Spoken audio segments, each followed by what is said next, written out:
Hello,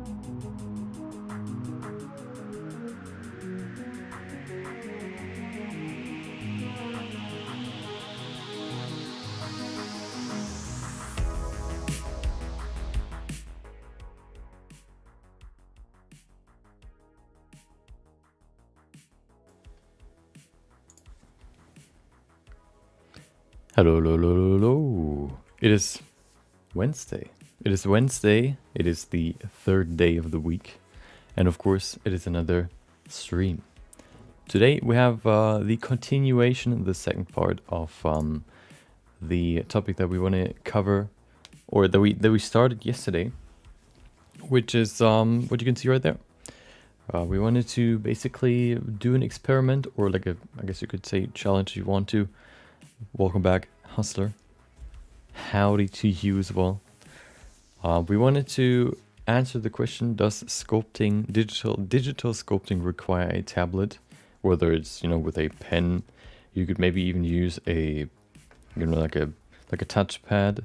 Although I thought about it a little bit more, touchpad would probably be not as convenient as using a. Although I don't know. But today we're going to answer the question. We're going to do the second part of the experiment.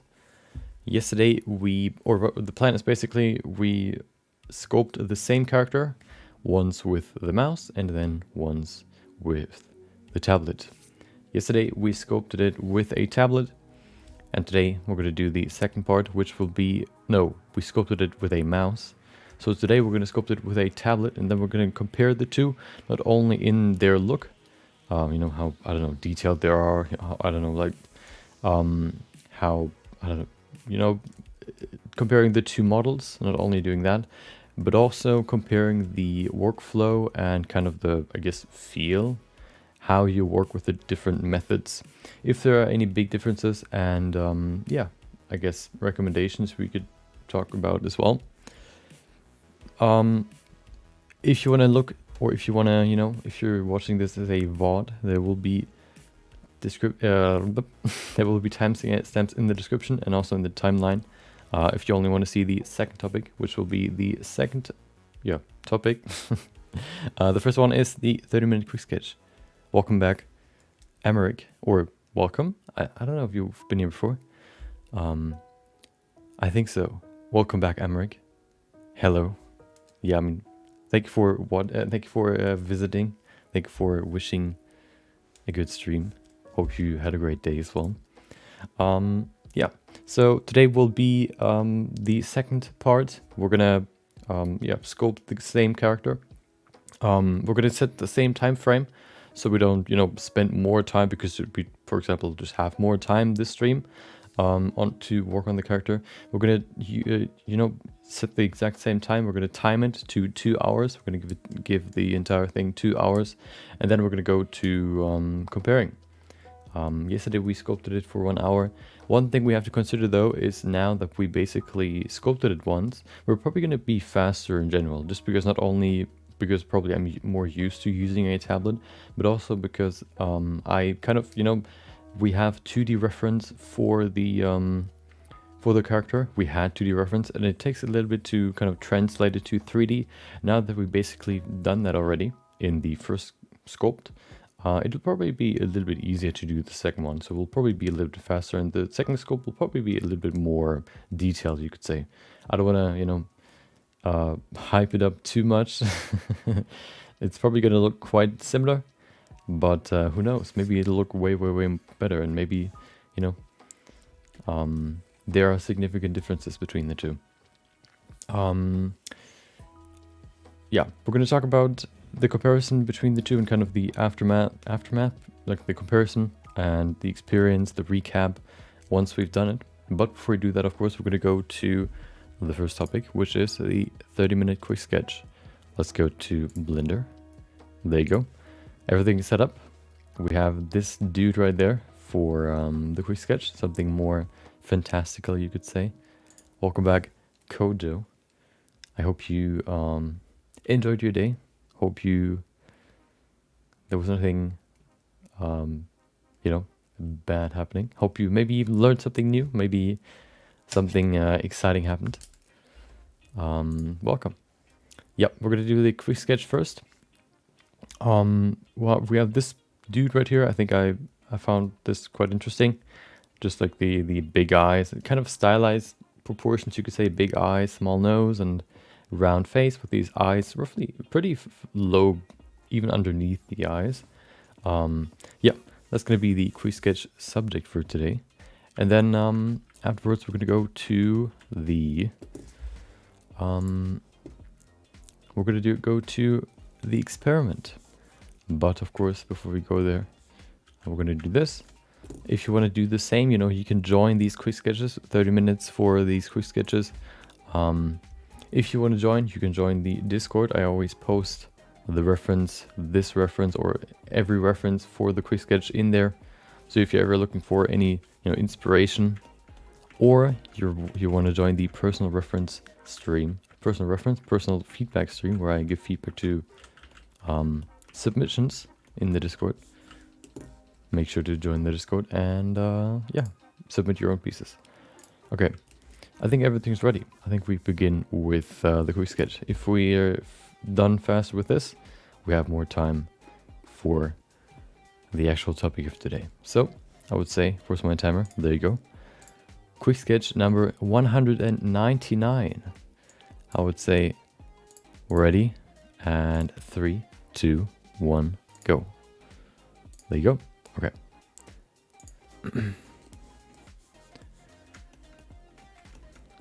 Oh, you're just gonna watch today? You're not gonna participate? Okay. Sure. Okay, let's get into it. So this one will be a more round face. So we're not gonna pull the kind of jaw that low. Maybe even just over here, like there. Shouldn't be super low. That's pretty good. Let me first define the head shape, and then we can go more into the rest. There you go. Maybe even pull this down a little bit more. Hold on. There you go. Almost forgot to hit record. Having to download the stream afterwards just to get the quick sketch recording is always annoying. So I try to, you know, remember doing it, hitting record. Yesterday I forgot it, so I had to download it. The quality is always a little bit worse then, which is kind of annoying. But it's my own fault, so I can't complain. Okay, so we have the head shape. Perfect. This one will be interesting. So I've seen different approaches for stylized characters, especially stylized characters with big eyes. And the problem is, or the problem that I've encountered, I've done, you know, 1 or 2 stylized characters before with big eyes. The problem that I've encountered is whether or not to use basically eyeballs for these eyes, or you just basically use a texture for the eyes. In my opinion, you know, it would only make sense to use an eyeball, because, you know, you would basically you would basically recreate what it would look like in real life. But the problem is, oftentimes the eyes are too big to fit in the head. So either there's a certain trick that you can use to actually fit them in there, or yeah, that's just the case, you know, maybe you just have to use 2D eyes to create these super huge eyes. Or maybe, you know, I haven't really discovered the trick yet that, you know, you can use to create these cartoon eyes or stylized eyes. There you go. No, these drawings are just you know, usually I grab my references from Pinterest. And then, you know, I just look up, I don't know, fantasy creature, or maybe I just look through my recommended images. And usually I find something pretty good. Sometimes I have to be a little bit more specific, you know, sometimes the suggestions don't really work that well, just because most of the time they're just stuff that I, you know, looked for before. Usually I want to, you know, find something new, so I can't really use the, you know, the old stuff. But usually they're pretty useful, because sometimes there's, you know, 1 or 2 new images that might pique my interest, and then, you know, I have the next quick sketch reference. There you go.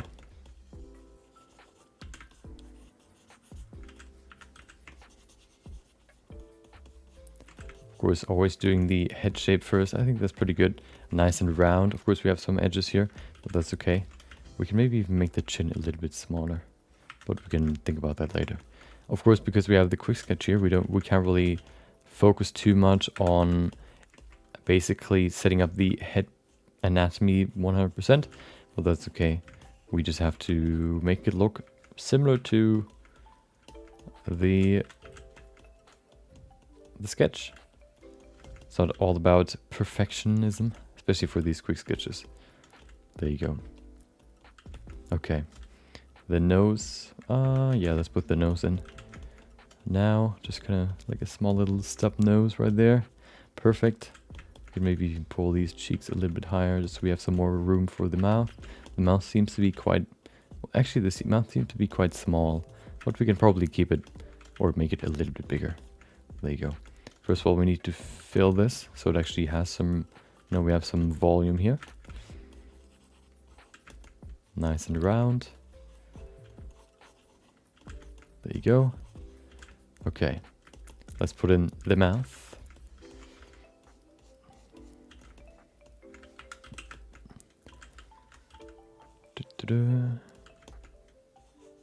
Perfect, smooth it, and then we use the crease brush to dig in here and you create the mouth. We're just gonna make a smiling character like this one, like an open mouth. I think that's just easier.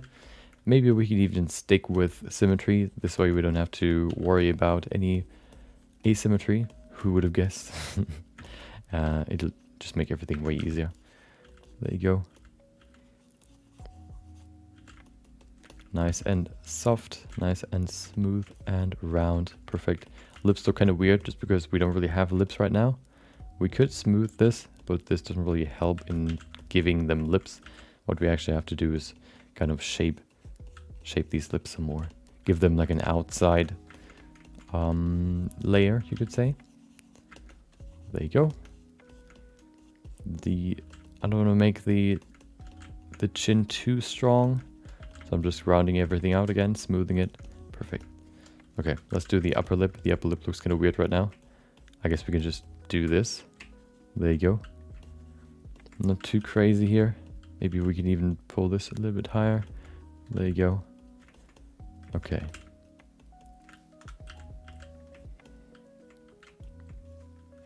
We can maybe even pull the mouth up a little bit overall. It seems to be quite low. There you go, look at him, smiling. Okay. It also seems like the eyes are further apart, so I'm just gonna pull this further out. There you go. It looks pretty good. Okay. I'm actually interested to see how close I can get to yesterday's sculpt. Not only in terms of, like, I guess, resolution, but also in terms of the, you could say, lightness. How, you know, how close I can get to the one that I sculpted yesterday. So we have a perfect replica, but with a different tool, I guess you could say. Whether or not they're going to look quite different or whether or not they're going to look quite the same. I don't plan on doing like a likeness sculpt. I don't want to focus on that. Just kind of, you know, thinking about how I did it yesterday and then trying to recreate what I've done yesterday. Yeah, we'll see. I'm going to use the same file, yep. Just so we have both in one file, and it's easier to just, you know, swap between the two or put them next to each other so we can compare them right away. Okay, so the eyes are basically just balls. We could use spheres here, but I'm going to use sculpt, I guess, clay first.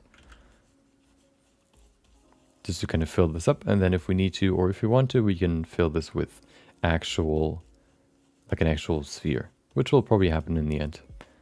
Smooth it, there you go. Okay, yeah, that's a good beginning. I like adding, I guess, volume first before adding the sphere. I think both can have upsides.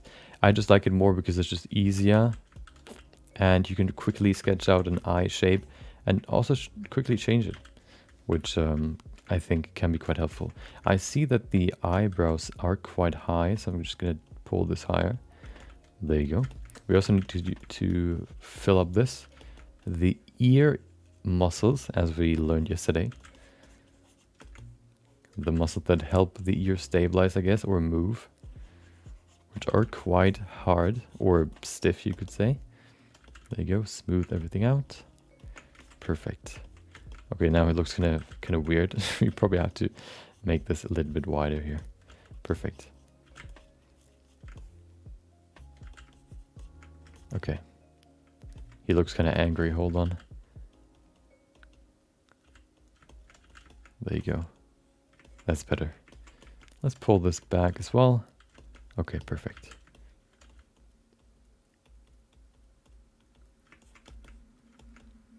Okay. I'm not going to give him ears just yet. I'm going to do that just a little bit later. I think ears aren't really that necessary right now. I just want to focus on the overall head shape a little bit more, or the face, you could say. Let's see. Maybe round out this a little bit, smooth out this. Yeah, I think that's pretty good. I like it. The head shape from the side, maybe we can pull this lower a little bit. There you go, perfect. Okay, we could now probably create the eyelids by just kind of creating a like these very thin eyelids at the top and at the bottom, because the eyes are most of what you can see from the eyes. The eyeballs, not the eye. The eyeballs are the ones that you can see the most, and the eyelids are very thin. For, I guess, more human-like characters, it would probably be the other way around. You would see more of the eyelids than the eyeball. For these ones, it would probably be the same, but the eyes are so big that it appears as if, you know, the eyes are like super, or the eyeballs, no, the eyelids are super small, just because the eyelids, no, the eyelids are, it appears super small because the eyeballs are so big. Welcome, Zachary. Back on Twitch, I see. I mean, on YouTube. There you go. That looks pretty good. We could probably pull this higher just to kind of give him a more active or less tired look.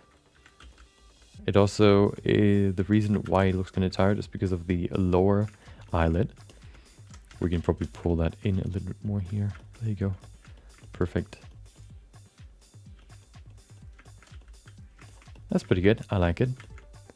Okay. Do we need some fat over here? Maybe a little bit, just to kind of smooth it out. That's pretty good. I like it.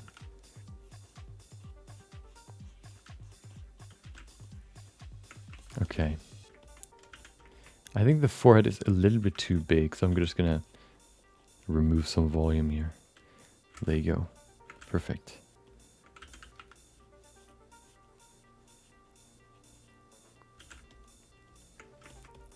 Look at that. That's pretty good. Although I want to pull this lower just a little bit. That's pretty good. Okay. Yep. Okay. We need a neck. Without the neck, or first of all, we're going to give him ears. Otherwise, it just, you know, two things, as we said before as well. First things first, we're going to save. As we just said before as well, yesterday. Two things that you add a little bit later, but still are important to make the character look like a I guess, humanoid character, are the ears and the neck. Without them, they just look weird. Without the neck, it just looks like a floating head, and without the ears it just doesn't look like a head at all. Quick search day 199. There you go. Okay, we have 17 minutes left. Perfect. So these ears are a little different. They seem to be quite low, probably like over here underneath the nose even. We need to increase the strength. One thing that I actually looked at before, but it didn't work before, which I want to definitely use more in the future, are face sets, which are these ones here. What you can do with those is you can basically... Great, it doesn't work anymore. Do you have to... Oh, probably because dynamic topology is enabled? Yeah. So what face sets do is you can basically color code different part of the geometry of the sculpt. The good thing with that is you can not only, do this. Oh. You can, do different color codes. And what you can then also do is you can kind of smooth the edges, as you can see right here, to just make the geometry a little bit, I guess, compact if you want to. Of course, with dynamic topology, it's not really that necessary. But the good thing about this is, I think, as far as I've seen, is the pose tool works better if you use face sets. And then what you can do is, if you hover over the colored face set and you press H, everything except for this face set will be hidden. So you can basically color the different limbs in different colors, and then you can basically separate all the limbs, or you can focus on the limb that you actually want to focus on without having to use a mask all the time, which I think is way, way, way easier and way, way more convenient than having to mask out everything all over again, over and over and over again, every time you want to, sculpt something or change a certain limb. Welcome back, David Parkin. Hope you had a great day. What is it? Wednesday? Yeah. Oh yeah, that's another trick. Sometimes if you have this weird dynamic topology snakehook problem where you lose more and more geometry, one thing you can do is you can just remove it, and then you just drag out what you already have. This way you don't lose any volume. You can then stretch it out some more.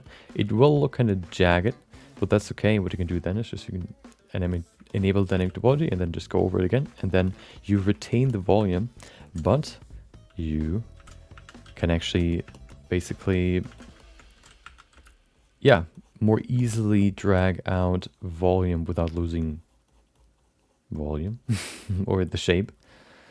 There you go. Perfect.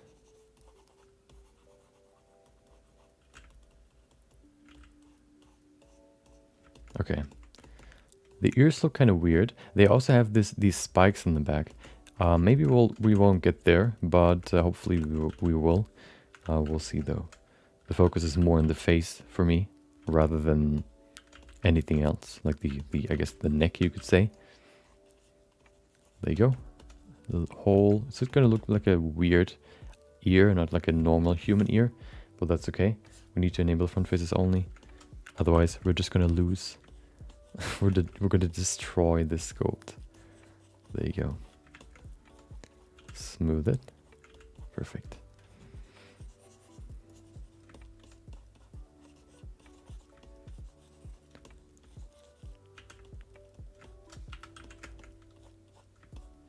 Okay. Look at that. Perfect. Okay.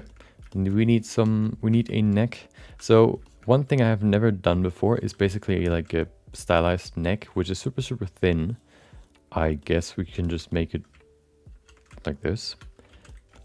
We'll see how it looks in the end if we make it super, super thin and then try to make it look more anatomically correct, I guess. Well, there you go. Okay, wait, yeah, let's add more volume now. So this is of course very, very thin, and it's also not really attached to the head just yet. Of course we have the neck muscles in the back here. There you go. I don't want to make it too big, otherwise it probably looks kind of weird. There you go. We also need the room where the tongue is resting in. There you go. Probably a little bit too big right now. We can probably remove some of that. Perfect. Okay. That's pretty good. And then we transition over to the neck here. One thing to keep in mind that we talked about yesterday as well is the back of the neck is kind of going either downwards and slightly back, like this. And the front, this part here, is basically including the Adam's apple. It's not going down, straight down, but it actually is going back as well. This one's going more back than the, I guess, back side of the neck. So many backs here. There you go. It looks kind of weird though. We need some more of that neck muscle here. There you go. I need to know wait, what's the name for it? Hold on, I actually have this cheat sheet here. The sternocleidomastoid sternocleidomastoid. The sternocleidomastoid. Perfect name. If I ever say that, everybody's gonna remember or know what I'm talking about. Okay, let's see what it looks like. I think it can work. It's okay. It's not like super distorted or anything. The head is still pretty big. The neck is quite small, but I think it looks pretty good in terms of its anatomy. So I'll keep it like this. Welcome back, Yash. I'm just gonna say Yash if that's okay. I think that's easy to say. There you go. Perfect. Okay, we're gonna keep working on the head now. First of all, save it. There you go. The one on this side is the scam, SCM. Wait, what? Do you mean it's a scam? I don't think so. You mean the sternocleidomastoid? Maybe you mean that one. Welcome back, Lego Robot. I've seen you submitted your piece to the your likeness sculpt of yourself to the feedback channel. We're probably going to do that tomorrow. You know, I wanted to finish the project, you know, the small project today, so we can then tomorrow go to personal feedback. SCM, yeah. I never learned the muscle names. I didn't really think it was that important. But of course, if you're trying to explain what you're working on, or you try to talk about it, it's quite useful, you know, to know what you're actually talking about or what it's called. There you go. Who would have known? Okay, we need eyes, otherwise it looks kind of weird. Before we do that though, I probably want to make the eyelid a little bit more round. So I'm going to pull it a little bit forward because there's going to be a sphere in this, a ball. It has to have a round, I guess, shape like this, a curve. There you go, perfect. Okay. Yeah, perfect. The nose can probably be a little bit smaller. So we're going to make it a little bit smaller there. 9 minutes, perfect. We're perfectly in time. Let's work on the hair. The hair looks weird. So, I immediately forgot what the name is for this. It's just too complicated. Okay. Let's see. So how do we make this? We could maybe just, let's see. What if we just make these like this? And then we just pull them out. We'll see what it looks like. Maybe this sort of, I don't know, shape to the back. And then, yeah, let's see what it looks like. Invert, grab the snake hook, and pull it back. Oh, hell yeah. Okay, well, that doesn't work. We probably need to remove dynamic topology just so we can do it like that. That's pretty good. Oh, that looks pretty cool. Hold on. Pull it outwards. It looks pretty cool, actually. But we probably need a few more. There you go. Let's actually enable dynamic topology. Do we need 50 for this? Let's see. No, it works quite well.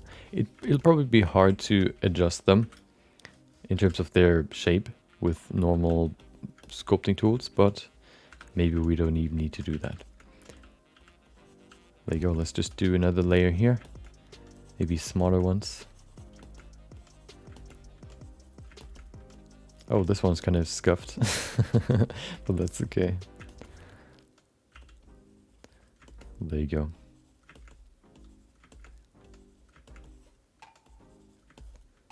Okay, I don't know if that's gonna work, but we'll see. Hold on.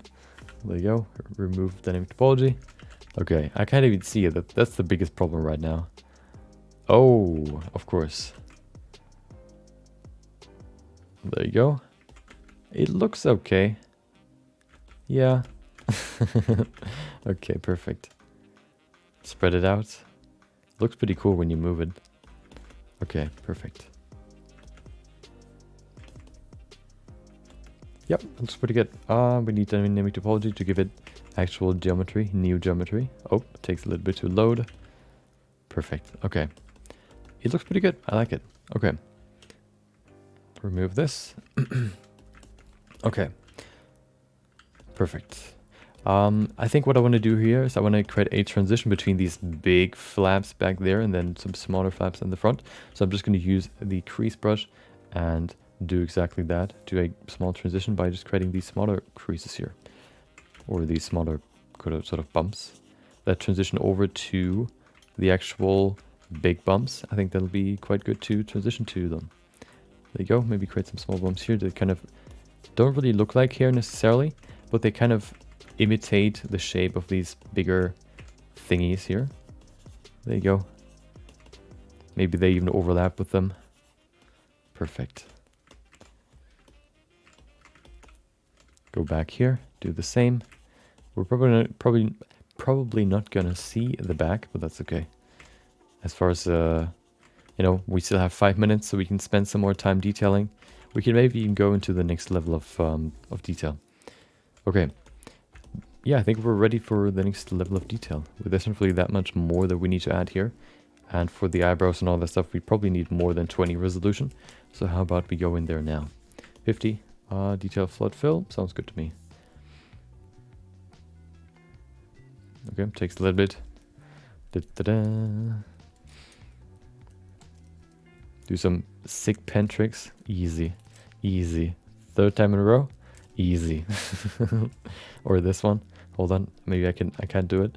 It's hard to see on camera. Nope. It's hard to see. It's where you kind of like spin it in between these two fingers like this. I think I know like 2 pen spinning tricks to pass the time when I'm waiting for something. Or I was in school.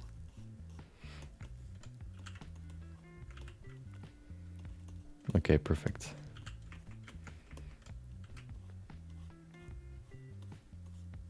If you're trying to impress someone in school, for example, and you don't want to spend too much time learning it, I guess, you can learn pen spinning, like 1 or 2 tricks. You can just spam them over and over and over again while, you know, while learning or while in class. And at some point, someone's gonna, you know, see it and ask like, "Oh, dude, sick tricks, bro." And then you can kind of, you know, show how to do it. There you go. Attempted a likeness sculpt today. Got frustrated when trying to just one feature mess up, another one just gave up. Oh no. I mean, that's just, you know. Well, okay, so I don't know if that's common. So when I started sculpting human characters, the first thing that I wanted to do is I wanted to create realistic characters, and I wanted to start by, you know, one of the first sculpts that I've done was basically a person that I found on Instagram. So I basically immediately started with likeness sculpting. It's also the project that I probably redo at some point, maybe next week. You know, just to kind of see, I guess, the improvement over the 2 years. And so what I've probably always or almost always done is just continued until I felt like I was content with the sculpt. I never really, you know, just gave up, you could say. I think I've done it like once or twice, but not really that much. I think it's actually quite good to just continue even though you don't really know what you want to do, or you know, usually you always have something you think about that can be improved. And I think just continuing and working on it more and more and more actually can teach you some stuff about how to overcome, like, for example, pitfalls, you could say, or certain slumps you could fall into when sculpting. So maybe, you know, maybe next time you can just, you know, try to continue. Of course, I don't want to say you haven't done that, but maybe you can just do it even more. I don't know how much you've done it already, so I can't really, you know, just a like a guess, I guess.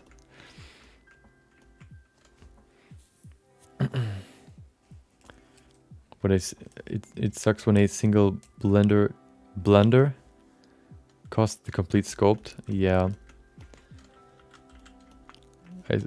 Sculpting eyes. Yeah. So, I don't know if the technique that I use now is the best technique to use when you're beginning. I think what is better is to actually put in eyes, like the actual eyeballs, into the eye hole before using or adding the eyelids, just because then you have something to reference while... Okay, I thought my PC crashed. While sculpting the eyelids. I think that's just easier rather than trying to basically, you know, sculpt the eyelids before you add the eyes. I think, you know, it's just a little bit easier. Maybe not. Maybe I'm just, you know, I'm just crazy. Maybe it's actually easier to do it without the eyeballs. I found it was pretty easy, or easier while with the eyeballs. So yeah, maybe, I don't know how you've done it before, of course, but if you haven't done it before, maybe you can try adding the eyeballs before actually sculpting the eyes. Of course, eyes are still kind of weird while sculpting them, just because they kind of have a weird shape to them. You know, they just kind of, you know, at the outer edge, they just kind of vanish, the eyelids, and then the inner part is also kind of weird. It just, you know, comes down to practice at some point. But yeah, overall, maybe it's easier to use or put in the eyeballs first. Okay, I think that's pretty good. I'm gonna remove or pull this lower, I mean further back. Okay. I also want to give him a nice smiling face, so we're gonna go in here and we're gonna give him these nice fat pads here, just a little bit more. There you go, perfect.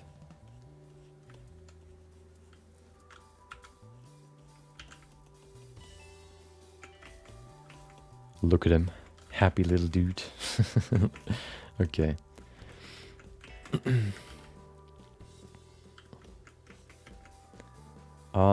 We have nothing left. Okay. Perfect. Okay, let's give him eyeballs. You gotta continue. Yeah, that's always the point when it looks bad and you want to give up. Exactly. I think once you kind of, once you've done maybe 1 or 2 sculpts where you think, dude, this will never look good, but you continue, just, you know, you just continue, and, you know, at some point you just see, oh, well, it's getting better and better and better. I think then you kind of see, well, you can probably turn almost every sculpt around to make it better. Just comes down to time and, you know, commitment, I guess you could say. But yeah. It's like an essential part when sculpting. Okay, so of course, maybe you've seen the meme before, but always the biggest problem with stylized characters, the bigger the eyes, the more unrealistic they are. Surprise, surprise. But not really because of the size. Or, well, yeah, also, but the size basically is weird, because if we make the eyes even bigger, you could see bigger, bigger, bigger, bigger. At some point, the eyeballs wouldn't fit into the head anymore. And they would also kind of, you know, merge with each other. It would basically be similar to how Sonic's eyes are, like just one big eyeball, which is also kind of weird. There's like not even like separated in the middle. There's just like a connection between the two. That's how you can imagine these eyeballs if they would be bigger. There you go. We're going to probably pull them closer into the middle. Maybe not. Let's see. There you go. Okay, you can see the lower eyelid is kind of not in the right place. What we can do is we can probably... Yeah, let's adjust that real quick and then we're done. We'll revisit it tomorrow with fresh eyes. Spend like 3 hours today and just get frustrated. Yeah, I mean, you know, it's always good to come back to it later, because then you know, as I said before, come back with fresh eyes and just easier to see mistakes or stuff that you can improve. One trick that you can use for digital painting is basically flipping the canvas, basically, you know, mirroring it so it you know, is mirrored. Usually that makes it look completely different because you don't really use symmetry in digital sculpting or painting. No, painting, no sculpting.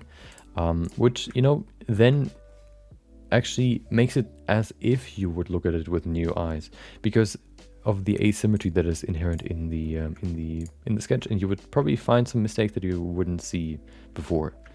Okay, perfect. Let's chop off his neck. Then we're done. There you go.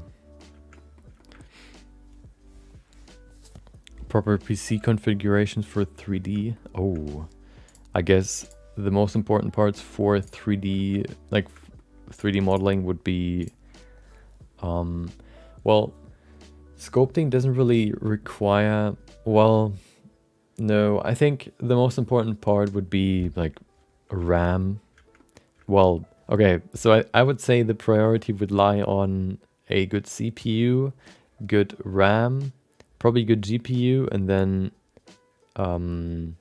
hard drive space or disk, you know, drive space, just because files can get quite big.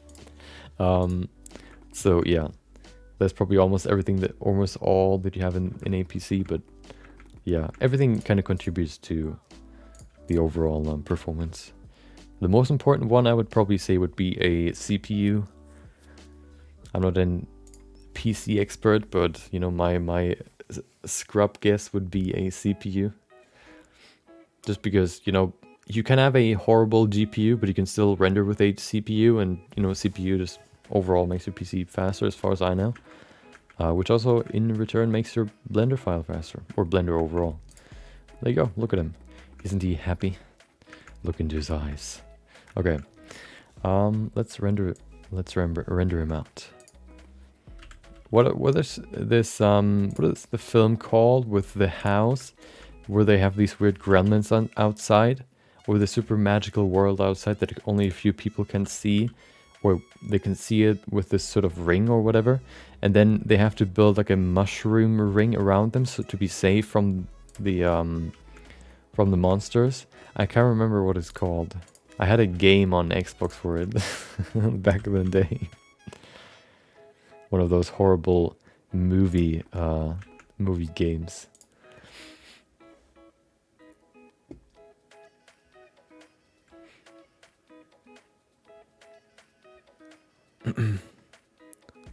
Zachary, you're displaying how eyes look, or with the emoji, or what do you mean? As far as I know, Sonic has two eyes, but the big thing is not the eye connected, but like glasses. That sounds weird. Yeah, GPU is probably the second most important part of the, or you know, it's probably a tie between CPU and GPU.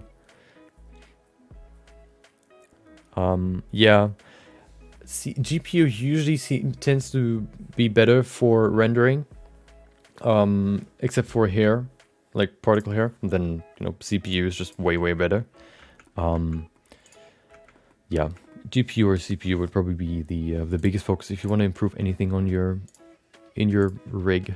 Okay. Let's do a test render. 50%. There you go. What do we have here? Perfect.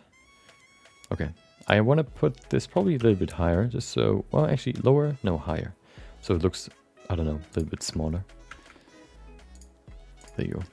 Putting the camera above the subject makes it look more friendly, you could say, and putting it below makes it look more intimidating.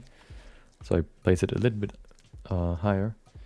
Let's render it real quick. Before we do that though, we need some settings, or we need some adjustments here. First of all, we need some lighting actually. We need to we need to grab the lighting scene. Spider wig? Yeah, exactly. Welcome back, Manica. Or welcome, Manica. Wait, what was it? Something spider wig. Hold on, I need to actually pull it up now. Before I do that, let's just quickly grab the quick sketch reference. There you go. Collection, geometry. Perfect. And there it is. Looks pretty good. One thing we need is an eye shader, and then we need to apply or append the eye shader from the last view. Look at him. Isn't he cute? Okay. This will probably be placed somewhere over here, just so we have a better... We have some, I guess you could say, shape-defining shadows. We also need a second light to give him this nice reflection in his eyes. Look at that. We also make this weaker, so it doesn't, you know, overpower the shadows on the side. I think 50 should work quite well. Yeah, there you go. Just lightens up the shadows a little bit, not too much, and you can still see this nice reflection in the eye. And then we need the material. Oh, material. There you go. Perfect. Look at him. Wait, not yet. Hold on. Look away. Look away. Look away. There you go. Perfect. Oh no, he looks like an old dude. Hold on. He looks like he's been in the sun for too long. Hold on. Or look at this. Oh no, that's too dark. That's way too crazy. Okay, hold on.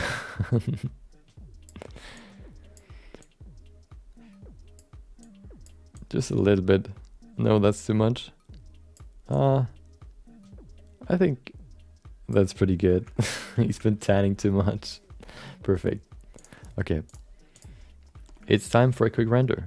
Yeah. Render. Gravity Falls, last episode when Bull Cypher unleashes weird Mageddon.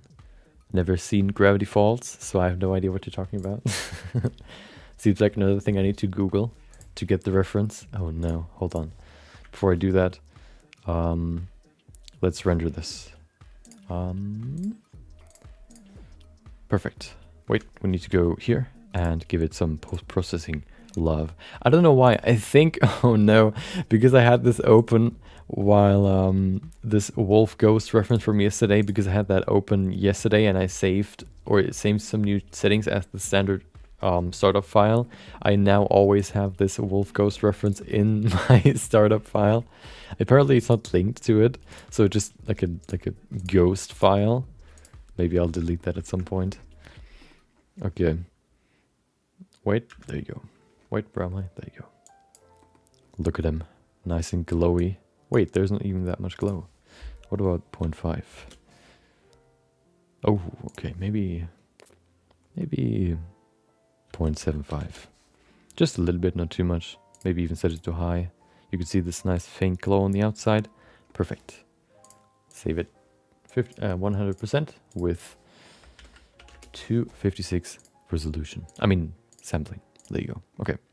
While this is rendering, as always, stay hydrated, drink something.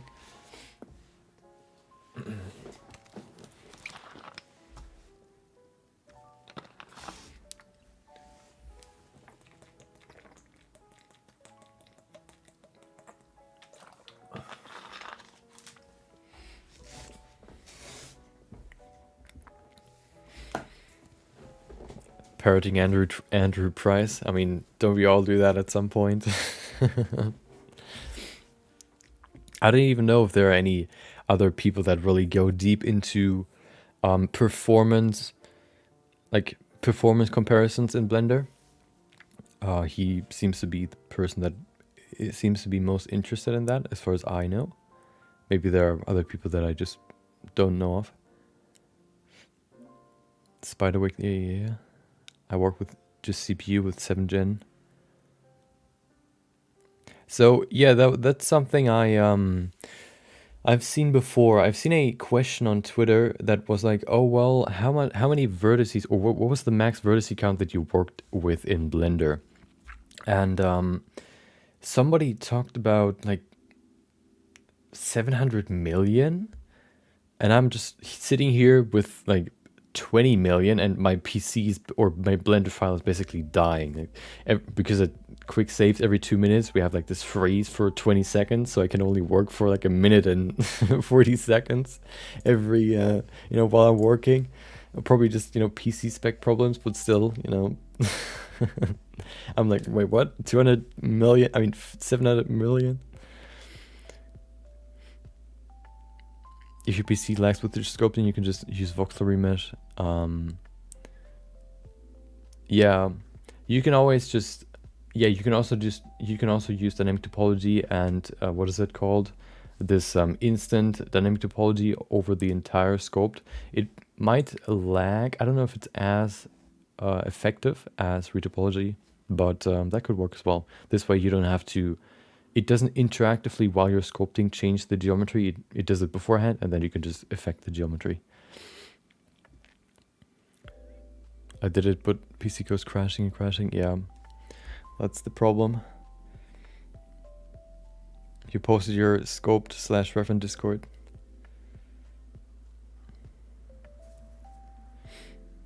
Hold on.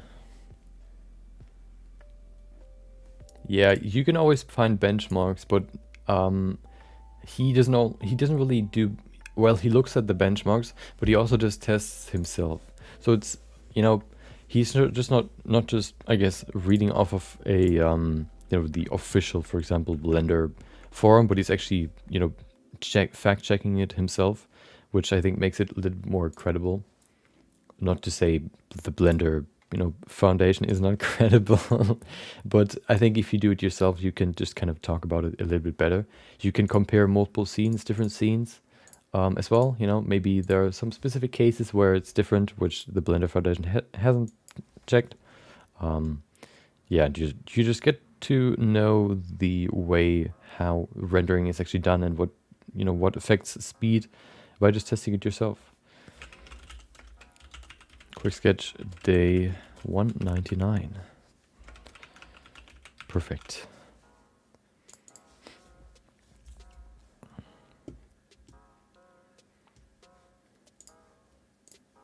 Okay.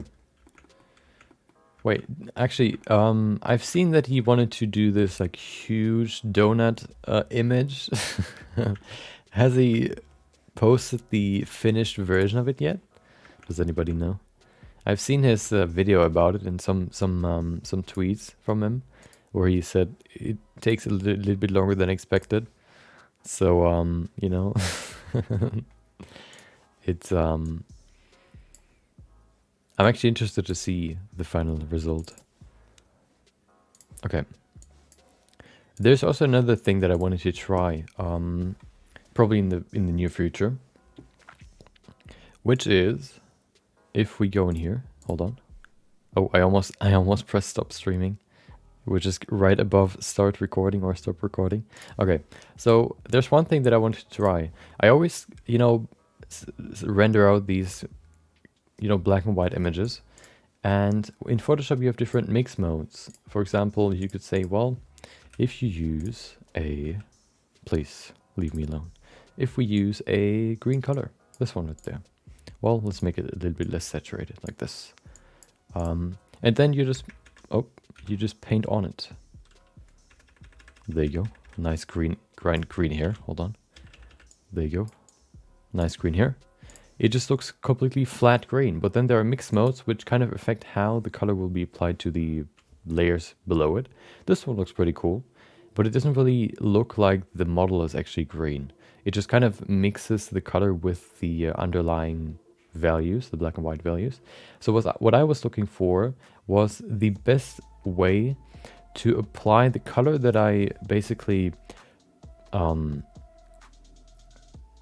so what I wanted to achieve is a workflow where I can render a black and white image of a model, and then I can basically apply colors to it in Photoshop.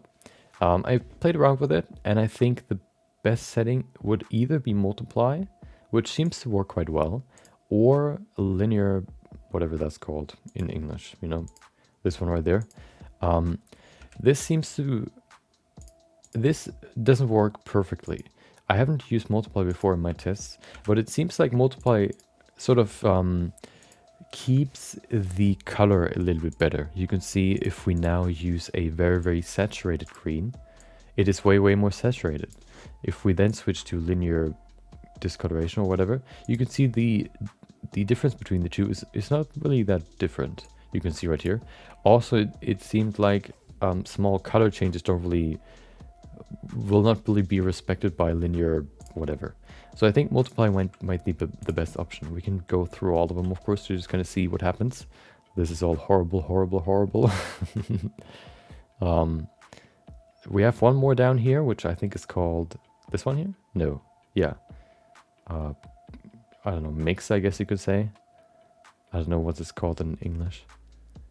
But the other ones, maybe color, but color is a little bit too harsh. I think the best one is actually multiply. And yeah, now we can actually, you know, model this in different colors. Make him purple if we wanted to. And it still respects the shadows underneath. Of course, this might probably be a little bit too strong. So what we could do here, I'm just testing around. I'm not going to actually make this, or I'm not going to use this color for this, but we could make this sort of like camo color and give him that. And now he's like this greenish dude. Of course, he wouldn't have like just one color, but we can even texture him if we wanted to with some more effort. Give him this nice green color. And then we could also, if we render it as with transparent background, we can then basically apply this texture or this color to the model so that only the model will be colored. You can see right now the background is also kind of darker.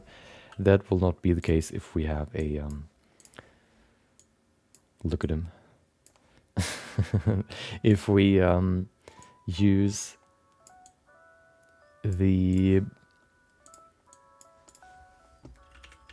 a transparent background and we add a background later. Now we can give him nice and blue lips, and that's, I think, a pretty easy way to color your model without having to use textures.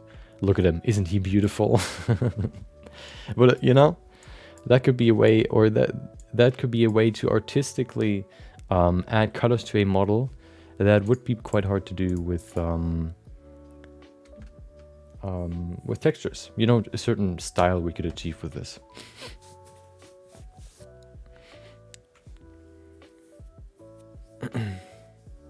That one is good. You mean multiply? Multiply, I think is my favorite from all of them.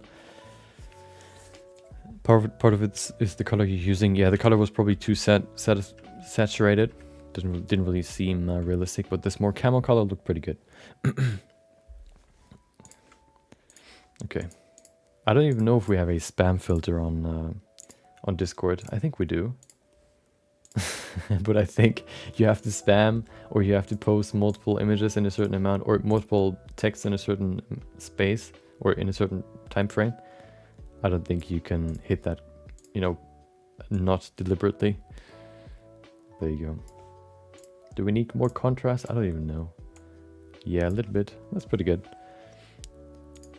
Welcome, Kush Shah. Hope you had a great Wednesday. Maybe you learned something new. Maybe you just had a pleasant day. Maybe you met an old friend. Whatever it was. Maybe it was just a regular day. Hope you enjoyed your Wednesday. Mine was pretty good. Linear light is the one that I think applies the colors a little bit harsher. What I've found is that it doesn't translate the colors that well. And when it gets quite dark, when there are some pretty dark shadows, which aren't actually like super dark, darker colors don't really get translated as well either. So when it gets to dark colors, I wanted to apply a like brown color to a model. Linear light just made it completely black, which is of course unusable. So I think multiply would be the best option. I would like to know how multiply works with color. Just because I know how multiply works with black and white images, I just don't know how it works with colors. If it just, you know, splits the... That's probably what it does. The RGB image, you know, here you can see all the channels. We have the red, green, and blue. There's no changes because all the channels have the same amount of colors. But if we grab an image from here, hold on. We have another, what is it called? Stalling session here. Hold on. So if we, for example, look at the, this one right here. Wait, there you go. If you look at this image, you can see the channels have different, they look different. And this basically determines how much of a given color are red, green, or blue will be applied, you know, in every pixel. I think white means 100% red. Black means no red, which means if we look at the cap up here, and we look at it with all the channels mixed, you can see it is quite blue. If we look at the blue channel, you can see that the cap is quite white. The green one is actually pretty bright as well, but the red one is actually quite dark. So to create the blue color, you don't need as much red. You need a lot of blue and you need some green. That's how the RGB channels work, and I think that's also how multiply works. It basically not only multiplies it basically multiplies each individual RGB channel with each other, so that then in the end, with black and white images in Blender, for example, with textures, what happens if you have a black image, you have a white texture and then you have a black image, you multiply the black image onto the white texture. What happens is white is 1 and black is 0. What would basically happen with multiply is you multiply 1 multiplied by 0 is 0, so the texture in the end would be black. That's how this works as well. And then you of course have the range from black to white, which means 0 to 1, and the values would be multiplied in that range. Okay, let's finish this this quick sketch. Nope, you're not supposed to test the spam mode, okay? There's another banned reason. Another banned reason. You're just connecting them, okay? There's a secret bank, a secret, list that I have that nobody wants to be on, okay? And you're collecting points right now. Not the good points, I could tell you. Okay. They're not good boy points. They're that sounds weird. Bad boy points. Okay. There you go. Look at him. Smiling.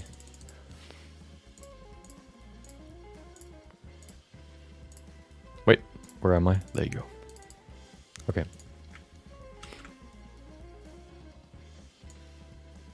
Yeah, it multiplies the different channels as far as I know. It doesn't say, well, red is red, and what is red multiplied with blue? They have to be some sort of value, so they just use the different channels. Which means if you have a black and white image, which would have the green, blue, and red channels have the exact same, color maps, which would just be, which would have the exact same black and white channels for the different colors, and then you multiply a green channel, which would mean the green would be wider. What would happen is if you have pure green and you multiply it onto, for example, 0.5, you would have you would have,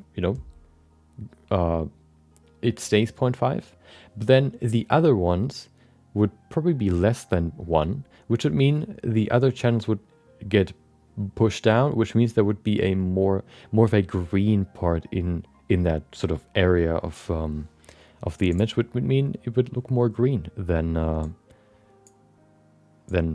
I guess gray. And that's basically how any mix mode works, not only in Photoshop but also in Blender. Any mix, as far as I know, any mix node works like that. When it comes to color, of course. I don't know how it works with math. I mean, math is probably just, the same, but with actual values. You can actually use a math node with textures, because textures are basically just values. Okay.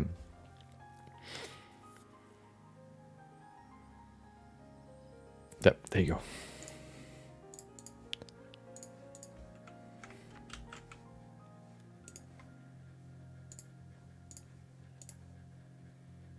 Perfect. Okay, let's get back to Blender. There you go. Okay.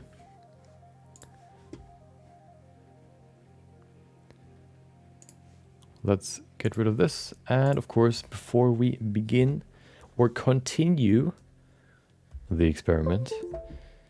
And we're going to start sculpting with the tablet, the character that we've started yesterday, or created yesterday. We're going to create the same character today as well. Before we do that, we will upload the image, which means we're going to see a quick compilation of month 1 and 2 of, I guess, my streams, what I've done in month 1 and 2, or 2 and 3, I don't even know, February and March. Hope you enjoy. Before we begin, of course, I need to upload the image onto my phone. There you go, perfect. Flawless execution, easy. Okay, I'll see you in 3 minutes, and then we're gonna recreate this again with a tablet. So, I'll see you then. Enjoy.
Okay, perfect.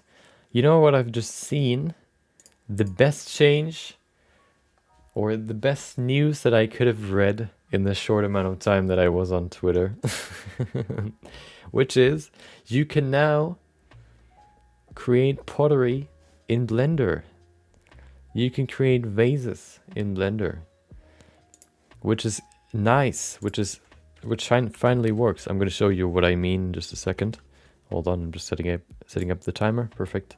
Okay, so I tried it before. You know how you use or how you sculpt pottery? Hold on. You have it on this sort of like table that spins, and then you have this sort of wet clay on it, and then you can shape it while it's spinning, so you have this nice round vase shape, and just by forming it with your hands, you can create this nice vase shape. That works in Blender now. I've tried it before. So basically what I've done is, or how you would do it is, oh, you did it. Oh no, Zachary did it. Zachary got spam stopped. So how you do it is basically, you know, you have the spinning table and then you can form it with your hands. You can simulate the same in Blender by, you know, just creating an expression that spins, or a driver that spins the sculpt or the model that you tried to do the same with. It didn't work before though. Before, what basically happens was it, yeah, just didn't work. It basically, it's hard to explain. When it rotates, it recognizes where you put the brush on, and it only changes, or it only scrapes off, for example, more geometry, or it adds more geometry where you basically originally applied the brush onto. So you could see the small little bump that you've added rotating. You don't see this nice streak going through the the mesh, because it, you know, you scrape through it because it rotates. He now fixed that. He's the I guess main developer for the sculpting tools, Pablo de Barro. Hold on. There you go. Okay. Look at this. This is him. Nice little seal right there. He does these figurines with Genshin Impact. You can see his figurines that he does. And he is the main developer for the Blender sculpting tools. And what he has shown today is this. Look at this. Oh, hold on. There you go.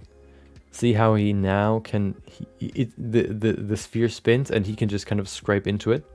Now you can, as he says here, you can now make a bowl like how we do on a pottery wheel, like this. He fixed it, so now we can create pottery way easier than how we did it before. So maybe that's going to be a small project at some point, creating some pots, you know, with this. I guess we could talk about how you can set up like a scene to make something rotate infinitely, how animate something infinitely without keyframes, without, you know, with using drivers. Yeah, I just have to figure out how to download this. I guess that's just the newest sculpting or the newest Blender version. You need to use brushes with scene spacing distance in order to make it work. So I guess they programmed it so that the brush position isn't tied to the vertice where it is applied to. So it basically, it is not local anymore. Now it is, what is it? Now it's global instead of local. This way it refers to the world instead of the geometry of the object. That is also how some, as far as I know, some mirror functions work. Some mirror functions work different than others. Some work if you have an asymmetrical scope and some don't. Some, as far as I know, refer to the world coordinates where you apply the brush, and some apply to the object, I guess, geometry. Yeah, the mesh spins. You can see, well, once he applies it, you can see this nice sort of forming, this ring forming. The mesh spins, and this way you can create these nice radial, you know, shapes, vases, or whatever you want to do. I need to write that down. Hold on. Okay, that is actually a cool addition. I tried it before, it didn't work, so I was kind of sad. But now it works. So let me just write that down real quick. Could be a quick, fun project. Okay. Blender pottery. Easy. Okay. But that is not the topic for today. To recap what we've done yesterday, you know, yesterday we basically, okay, let's dial all the way back. We wanted to answer the question: do you need a digital do you need a tablet for digital sculpting? And to test that, we basically wanted to compare mouse sculpting with tablet sculpting. We create the same character with the same amount of time in Blender. Once with a mouse and once with a tablet, and then we can compare not only the outcome but also the experience and the workflow, and the speed and all that stuff. So yesterday we sculpted the character with the mouse. Today we'll do the same with the tablet. We're gonna pull this to the side and we're gonna begin with a sphere again. We'll give it 2 hours max. After 2 hours, we're gonna end the sculpt and then we're gonna compare the two. So let me just grab a new sphere and we can begin the next one. The 2-hour timer is already ready. You can see where there's 0, 0. But that's just because I haven't started the new timer. Oh, oh, there you go. It's gone. Okay. Yep. So, we don't need to waste any more time. We know what we need to do. We know where we need to go to. What we need, though, is the reference. Is the reference still in here? Hold on. It is. Perfect. But I need to open my references, and then we can begin sculpting the model. I'll probably switch back to color material just so I can start with this non-greenish color. I like to use the pure madcap when I'm not having multiple, I guess, sculpts overlapping each other. So I just start with this. We probably also don't need the lights right now, so let's get rid of them. Perfect. We don't need the camera as well, so there you go. Perfect. Okay. We need to retopologize it. Perfect. 20. Okay. Everything seems to be perfect. We probably don't need to keep this here. I'm probably just going to make a new one. So I'm just going to hide this as well. Let's actually put this in its own collection. Can we do that from here? Hold on. No, we can't. Oh, there it is. Let's call it mouse sculpt. There you go. Perfect. Okay. This will be hidden for now, so we can fully focus on the sphere. We actually need the camera, do we? Not really. We have this weird view here, but I think that's okay. We could maybe rotate it slightly so it's more in like this. I think that's pretty good. I moved the camera to do a quick render test, so that's why the camera is down there. But I think we are ready to do the tablet sculpt. So stretch out, get ready to do the next version. I expect this to look better than the one from yesterday just because we already did it once. But yeah, it's probably going to be more about the workflow overall. Okay, perfect. Just checking everything. Is everything okay? Perfect. Okay.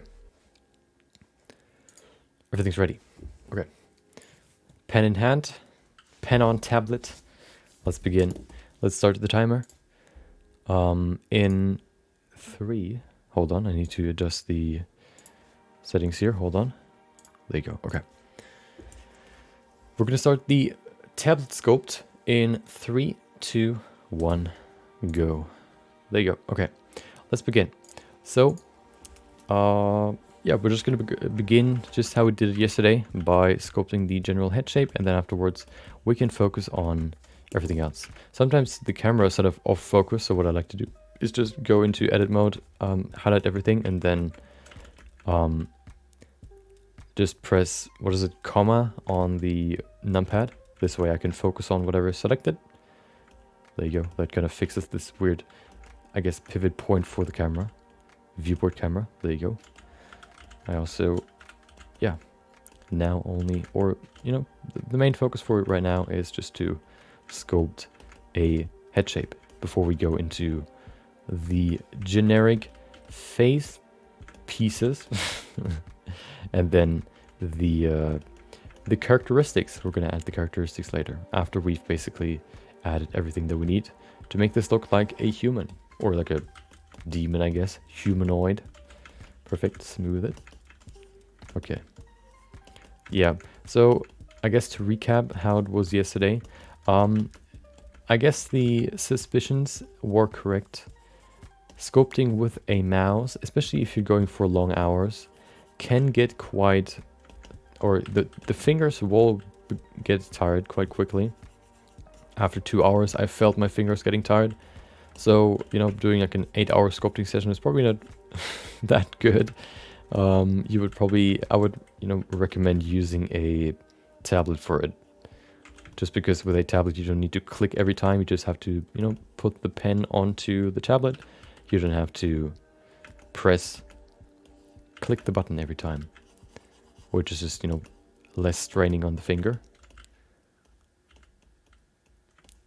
Perfect, okay. Let's get to the face. Oh.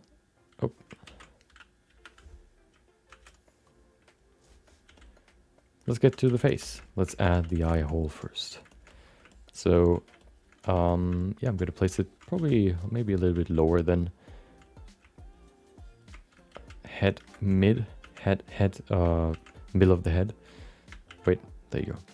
Of course, the good thing is now I can utilize the different pressure sensitivity, or I can use the pressure sensitivity because I actually have that.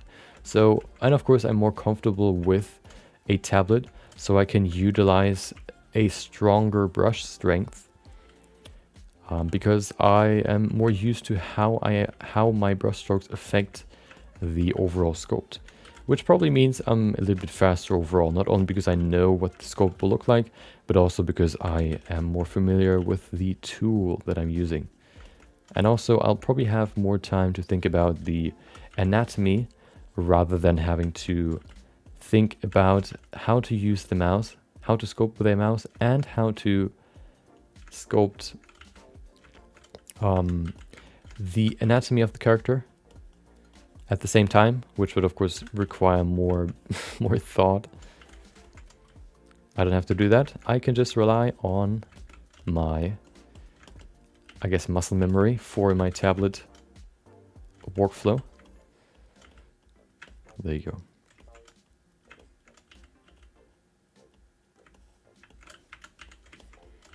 Of course, we're working on the basic head parts right now.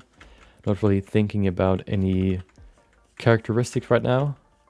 As I said before, main workflow, general head shape, then general head, I guess, aspects of the head, like the eyes, like the mouth, basically putting everything in so that it looks like a human face.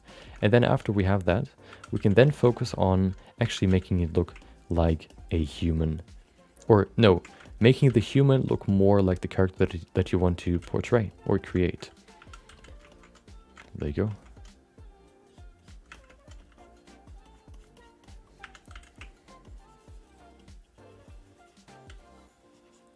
Somebody asked me today on YouTube what the important steps while doing likeness sculpts, or any sculpts, basically character sculpts. What are the most important steps, or what you would put priority on? I would always say the first layer of your sculpt is the most important one. What I mean with layer, or resolution you could also say, is basically the amount of resolution, and also the thing that you focus on. Basically, in the beginning with low resolution you focus more on the big shapes, and the more resolution you add, the more you focus on the details. That's why I say that the first resolution level is the most important one, because in that one you focus mostly on the general shape of the head overall, which is the most important part about the sculpt. If the first, I guess, sculpt level doesn't look like your character, at least, it gets close to it, then it'll probably not look close to it later, because usually the first layer is really there to set the main characteristics of a character. It's not really there to, you can really only affect the appearance of a character really in the first layer, just because the first layer is basically there to, put in the main landmarks of the character. Your character is basically defined by the proportions of everything, and that's exactly what you affect in the first layer of detail. Exactly. If you do likeness sculpting, you get your sculpt to a point where it looks like your character. With, you know, normal character modeling, I guess, without a, you know, maybe even creating your own original character, you get it to a point where it looks like, where it gets close to what you have in mind. And then you can just refine it more and more and more with new resolution levels, basically. Okay, we need some more over here for the kissing mouth. I actually want to start here probably with the normal mouth again, and then we're gonna bring it to a kissing mouth later. Let's add the mouth here. We can probably pull it a little bit higher. Okay.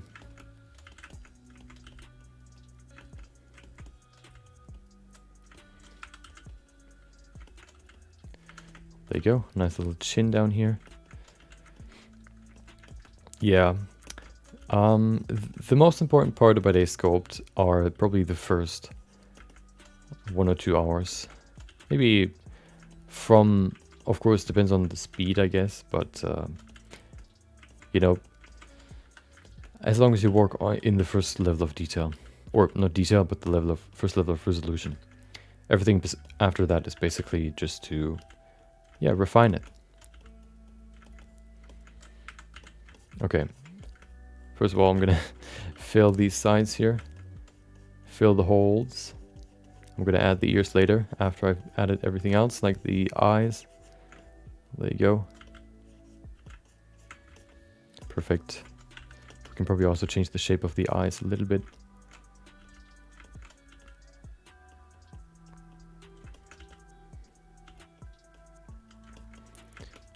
There you go. Perfect.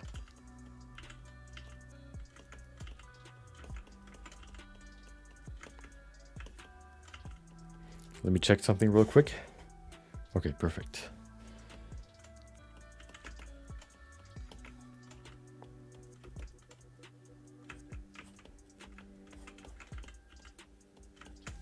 Okay, we need eyes. I'm probably gonna put in the nose first. Let's do that first. Just looks kind of weird right now, like the dude from Avengers, whatever the red dude is called, that is supposed to represent Nazis. There you go. Without the nose, that is securing, or I guess guarding, one of the Infinity Stones. Is it Red Skull? I can't remember.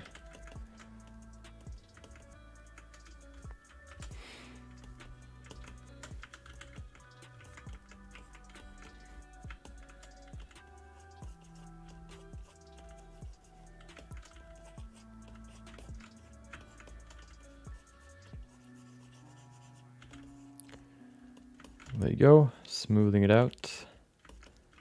Make it look more feminine. Of course, it looks kind of weird with these weird lips right now, but we're gonna work on those later.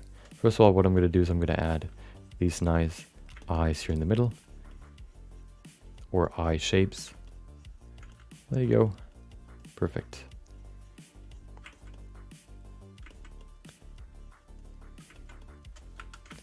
Give him actually an eye shape here. Like this. Perfect. We also need some fat pads up here to just kind of smooth it out. Not too big though, because the eyes are closed, so they're kind of, you know, stretched out more, which means the fat isn't bulking up in this small little space above the eyelid. Perfect. We also have the side here, and of course, I don't know if I need to say this, but of course it feels way more comfortable sculpting with the tablet, just because I'm used to. Maybe, you know, it would be faster now if I would have always used a mouse. I don't know why, but I always want to say either nose or mouth when I want to say mouse.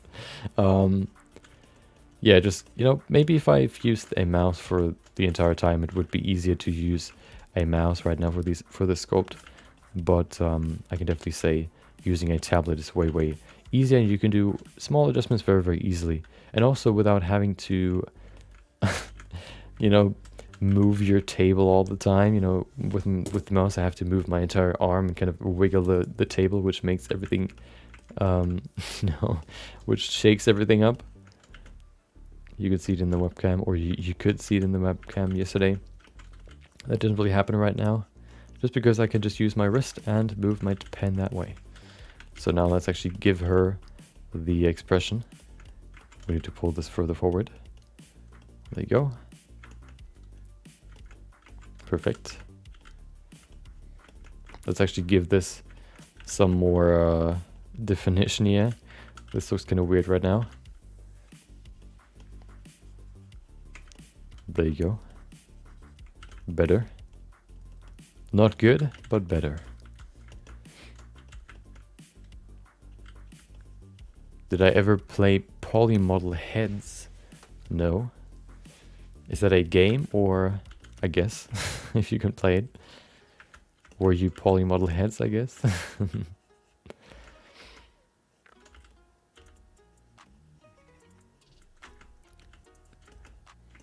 Maybe we can make the lips a little bit bigger.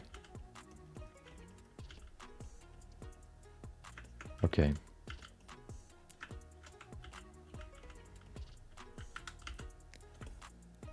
Perfect. Flawless lips right there. Okay. Of course, it's still pretty rough, but we can still see that it looks like a kissing mouth. Perfect. Okay. Let me adjust a few settings. A few things here. For example, the chin. One thing I discovered yesterday after finishing the sculpt is that if you do this kissing mouth yourself, like this, it seems like the lower jaw kind of goes forward to, I guess, push the lips further forward. You know, sometimes it happens, sometimes not.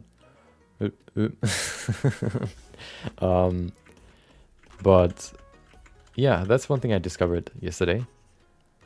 One thing to keep in mind when you sculpt a kissing mouth. Also, one thing is your cheekbones will appear, I guess, more defined when you do this kissing mouth, kissing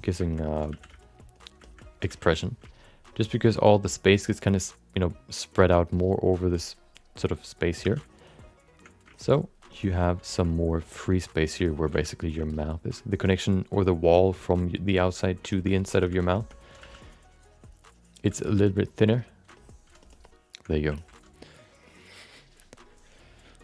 Box modeling? No, I've seen a video about it just recently from Flip Normals. It seems quite... So, in my opinion, the only really hard thing about polymodeling is polymodeling without like a side view and front view reference. There are probably difficulties with that as well. Oh, hold on. There you go. I don't want to miss the alerts. Oh, Richard Gusson, if you're here, welcome. Thank you for subscribing. Welcome. Hope you enjoy the stream if you are here. Yeah, we what was it? I completely forgot what I wanted to say. Oh yeah, if you have a side view and a front view of an object, I think it is quite simple to polymodel. But if you don't, then it gets quite hard. You're like modeling a bicycle without like a front and side view, or even the inside of a motor of a car, or any detail of a car. You can't really get the amount of perspectives that you need to create a car just by getting a top, side, and front view. For example, for the motor. So it's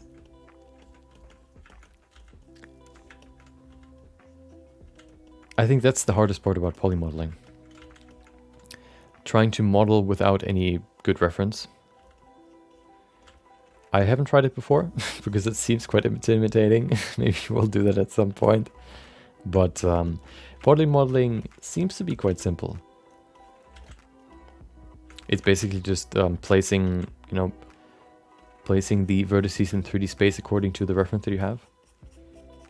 Of course, I'm saying it's pretty simple, but of course it could be super, super hard. I just haven't tried it myself. The concept seems pretty simple.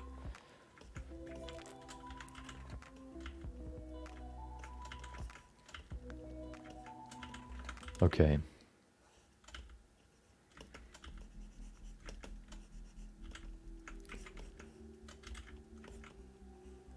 So now that we're getting into the region where we can focus more on the characteristics, let's make this look more like the reference. One thing we can do is probably make the head a little bit thinner. There you go. Just a little bit, you know, like this.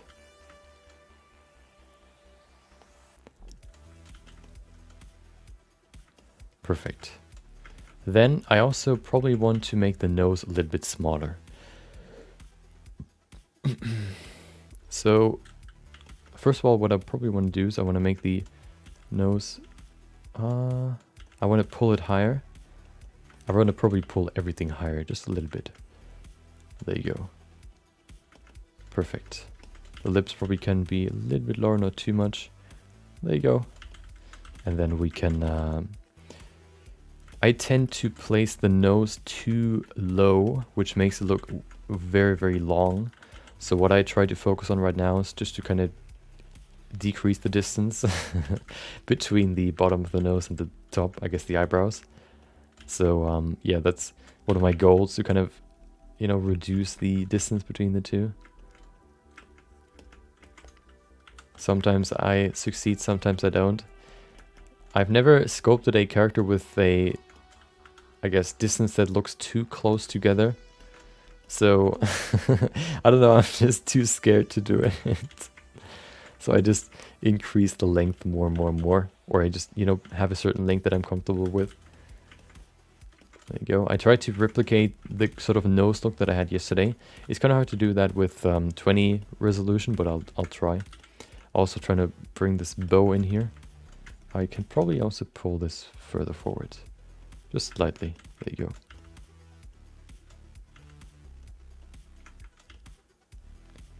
The shape is a little bit higher, or point here in the top.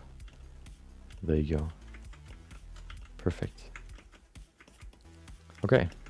Maybe a little bit too wide. We can pull it closer together. Okay.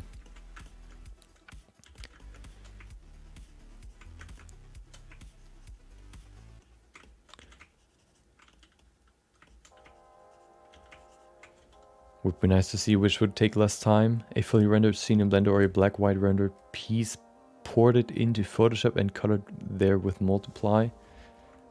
Yeah, I wonder. The good thing with I don't, you know, if I use this technique, I'm not looking for a like a replacement. I'm looking more for a you could say an alternative, a different style that you can create with it. But that would be an interesting thing to see. I would guess 3D would take longer, just because you have to worry about not only UVs and all that stuff, but also about lighting and, you know, rendering. And you can do all that stuff if you're, you know, proficient with or if you know how it works. You can account for all that while you're adding the color.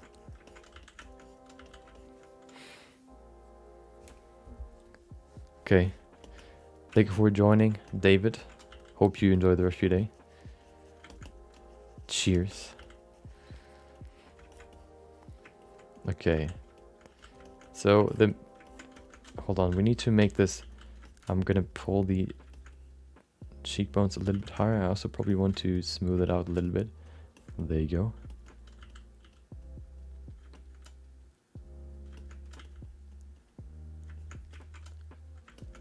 Just trying to look at the proportions and see if there need to be a few adjustments. There are a few more things that I want to adjust. Right here, for example.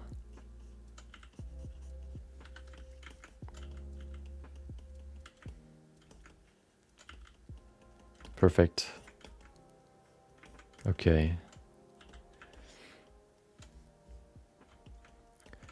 The good thing about 3D is you can very easily add stuff like bump textures, and it's easier to make something look realistic. That's the biggest advantage to 3D. That's also why I enjoy 3D more, because you don't have to paint the lights, you just have to put them in the scenes and they they make it look realistic. You know, everything goes on in the background. You don't have to worry about it.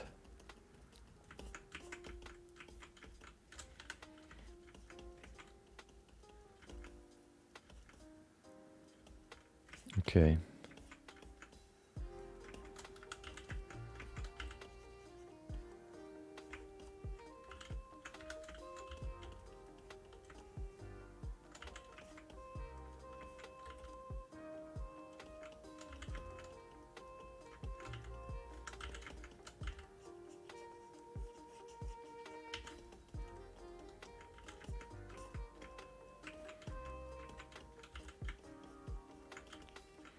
Okay, I think the next step would be to add stuff like the...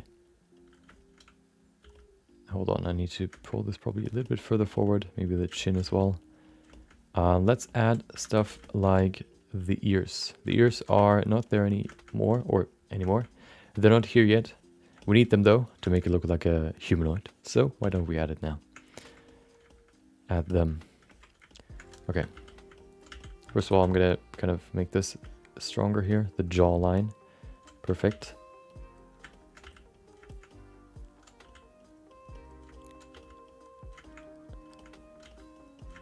Let's see if we need to adjust the head shape real quick. Looks pretty good to me. Maybe we can pull it lower a little bit. There you go. For me, I tend to make the back of the head quite high. Place it quite high. I think it can be quite low. Like this. More round, I guess. Not as high in the back. There you go.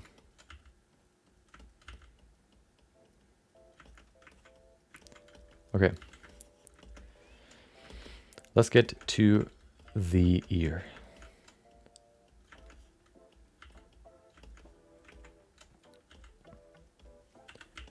Wait, there you go. Place it in there. Perfect. Invert and grab my snakehook brush. I think I'm going to use no dynamic topology for this.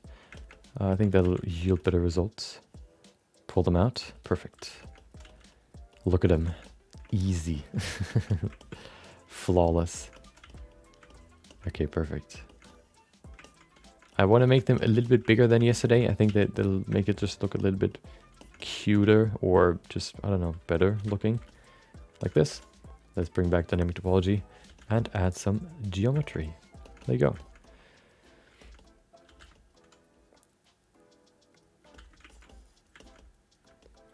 Yeah, that's pretty cool.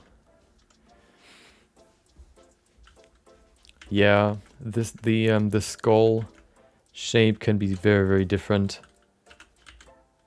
We looked at that one stream, the racial differences. It can be quite interesting. It's especially noticeable for the, I guess, the main races, which sounds kind of weird. It sounds like an MMO. The orcs look different than the elves, but yeah, there are definitely significant changes between ethnicities, let's say. You know, there's a reason why you recognize that somebody is a, you know, a certain ethnicity without, or even when you, I guess, remove skin color. You know, because of how their face is built, for example. It's not really, not really tied to skin color. Skin color is just one aspect of it.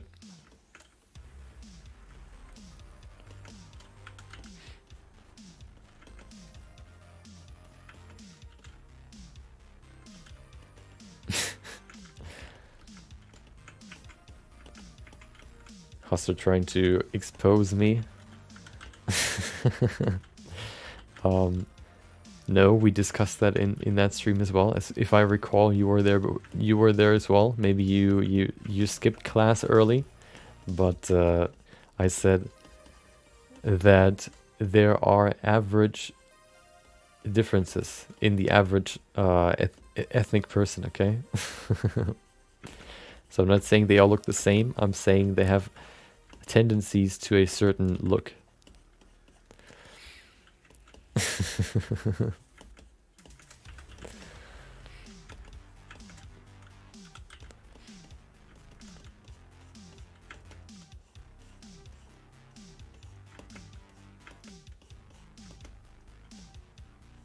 I think it's actually hard to... I think it depends, you know, you can probably, in a certain degree, in a certain degree, you can probably say, like, I don't know, certain ethnicities look the same, or, you know, every screw looks the same. But I think with, you know, with some things, you know, most people would probably say true. But I think the closer or the more you go in detail,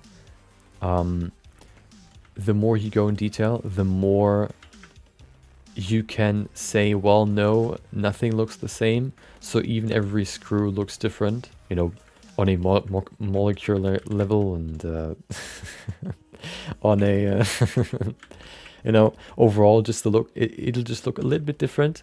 And, you know, you could probably say, you know, I don't know, what was it? Asian people look the same, you know, going about averages, that's probably true. Same goes for Caucasians or black people. They all look the same. We could even say the human race looks the same. It all just depends on how I guess, you know, how detailed you're looking at it. You know, humans don't really look like cats, so humans looking at the entire race or the entire species probably looks the same.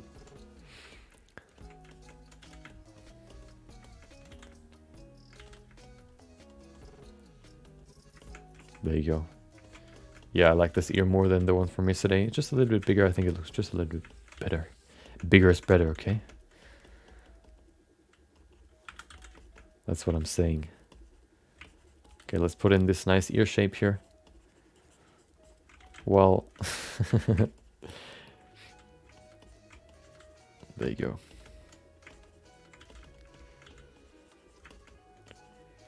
Lego robot out here trying to excuse racism. Unbelievable. People these days. Could you believe it? I can't.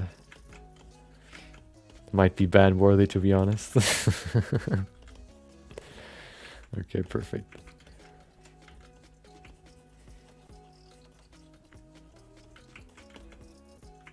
Yeah, that's pretty good. I like it. I think I want to give her a slimmer face. I'm just going to push it together a little bit. I also want to lift up the cheekbone a little bit. There you go. Also round out her cheekbone a little bit more. There you go. Perfect.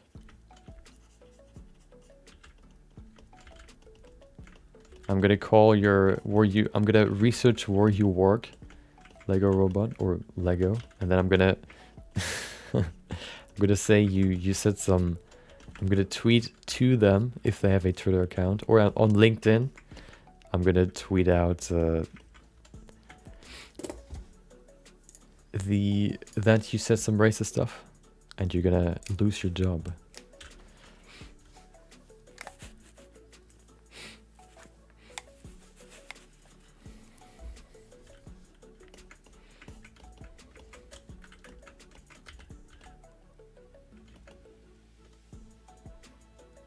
See how just these small changes can change your face so much? See how different she looks now? I like it. Yeah, just a slightly slimmer face looks pretty good. I like it. Maybe not too much though, maybe a little bit wider. There you go.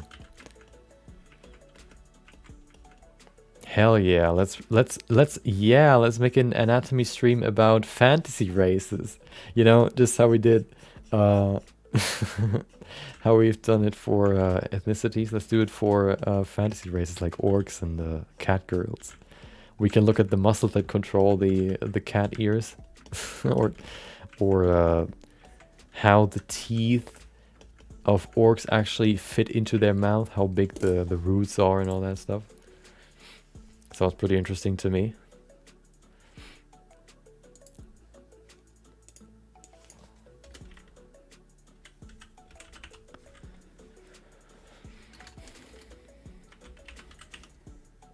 Version 1B. Nope, let's call it 2A. Perfect.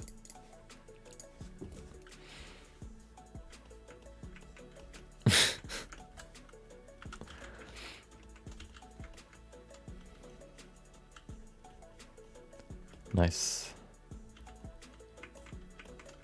Okay, so we have the general head shape. I think I want to place the eyes a little bit lower, so I'm just gonna put them a little bit lower. I think that'll look quite cute. There you go. I'm not gonna open the eyes just yet. I think we don't have enough geometry for that.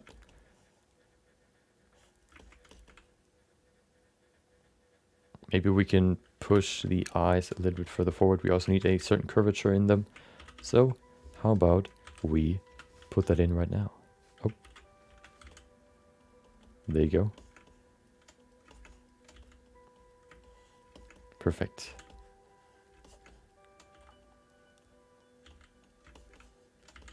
Okay.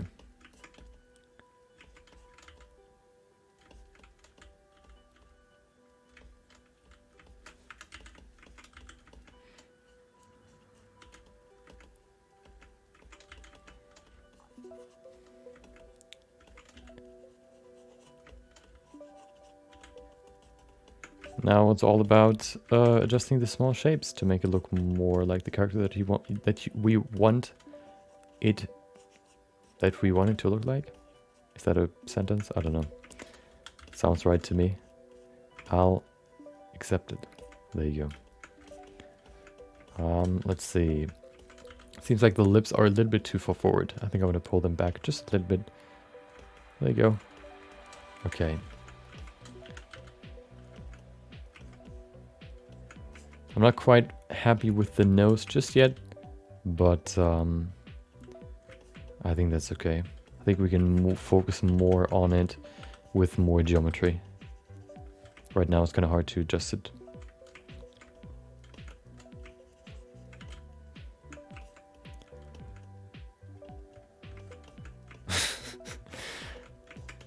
Isn't that the anime with what is it, like monster girls? Like a snake or whatever.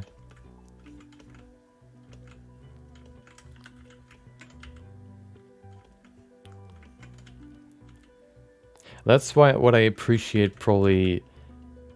Like, that's one of the things I appreciate the most when it comes to fantasy creatures. When people think about the anatomy or keep the anatomy in mind. What I mean is, for example, for a character that has 4 arms, you know, you can just place them, you know, somewhere, but then actually adding shoulders as well where they originate from. Usually they do that in 3D models because they kind of have to, but especially in 2D models I appreciate it when they do that, just because they don't really have to. They can also just place the arms somewhere, but if they actually add shoulders there as well to kind of, you know, make it or give them an actual origin and makes it look more realistic in terms of the anatomy, I always appreciate that. Okay, I think the next step would be to add the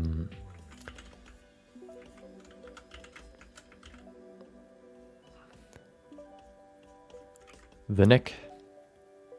So let's do that now. So yeah, I mean, so far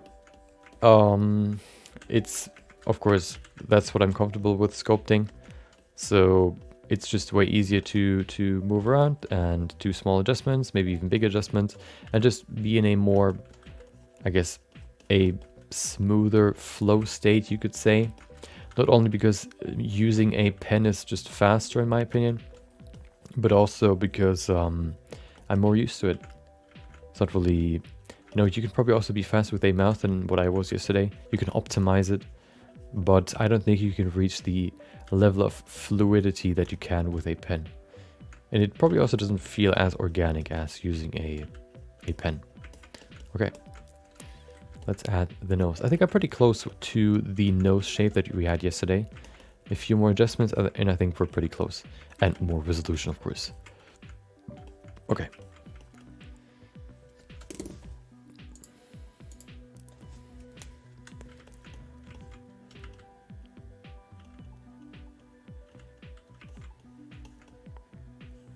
Let's add the neck and probably the shoulders as well.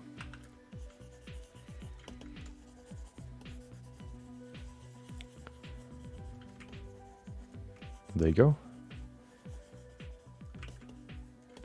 Of course, doing the same that we've done yesterday, the same pose. So we have to pull it back. Not just straight down, but back.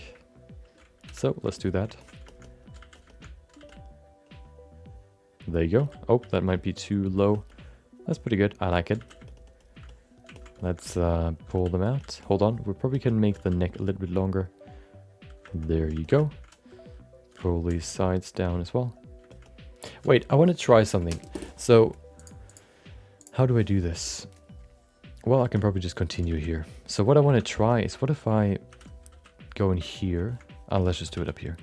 So I create a mask. The problem that I always encounter is that the drop off of the snakehook brush is round, which means that there's always going to be a rounding at the end. The more you pull, the pointier it gets. What if we switch it to fall off constant? What does that look like? Oh, wait. Oh, okay, hold on. That's kind of weird. Okay. It looks like a dragon. Okay, that might fix the problem that I had. So now you can basically kind of estimate how big it needs to be, and then you can just pull it out, and you can create these nice even. Oh, that's probably the biggest problem that you encounter, these sharp edges. But you at least can create these nice. It's not losing any volume at the back or at the end, which can actually be quite helpful. Is there some other setting that we could use? No, we could maybe adjust. Projected? Okay. Projected? What does that mean? Hold on. Oh, no. Constant projected? Nope. Still the same problem. Woo! Oh no. I don't want to crash the program. Okay. Yeah, maybe that we can use that in the future to kind of optimize the, I guess, the snakehook brush. But that is not what we try to do here right now. Oh, hold on. There you go. Oh, that's way smoother. Nice.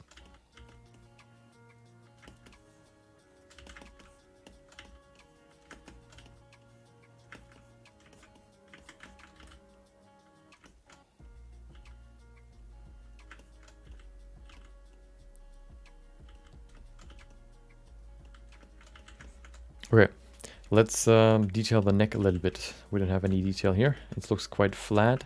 So how about we add some more structure to it? First thing first, we need to connect it to the mouth or to the jaw. There you go.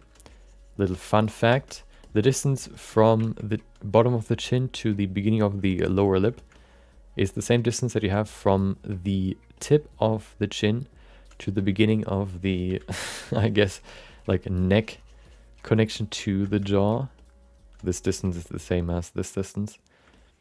Kind of a weird fact, but can be quite helpful.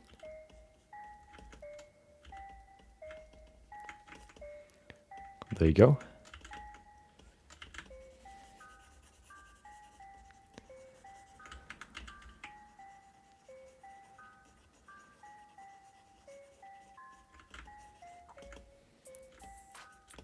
Usually female necks are more smooth. You don't really see that much definition. So I try to keep that in mind here as well.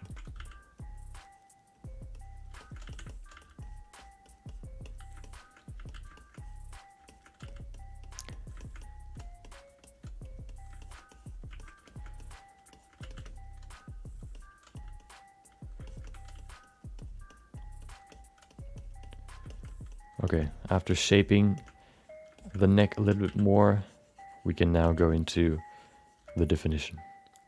First things first, we have the, hold on, sternocleidomastoid. Hold on. The sternocleidomastoid. See? Can you see it? No, you can't, because it's too small. Exactly, it's too small. Okay.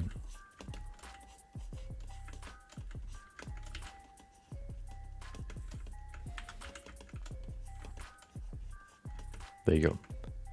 Nice little neck right there. How about the collarbone? We need that as well. Look at it. Isn't it beautiful? I actually looked at the collarbone structure a little bit. So as far as I could see, the collarbone, you know, what I've always done is I just added, you know, a crease to create the collarbone. But what actually happens is that the collarbone only really gets its definition from the upper part of it, of the neck. Where it connects to the chest, it is basically just, you know, smooth. It connects to the chest like this. You can only really see the structure because of this sort of dip that you get here. This sort of dip. This sort of triangle here. That is why you can actually see the collarbone.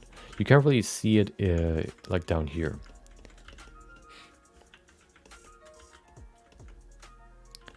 There you go.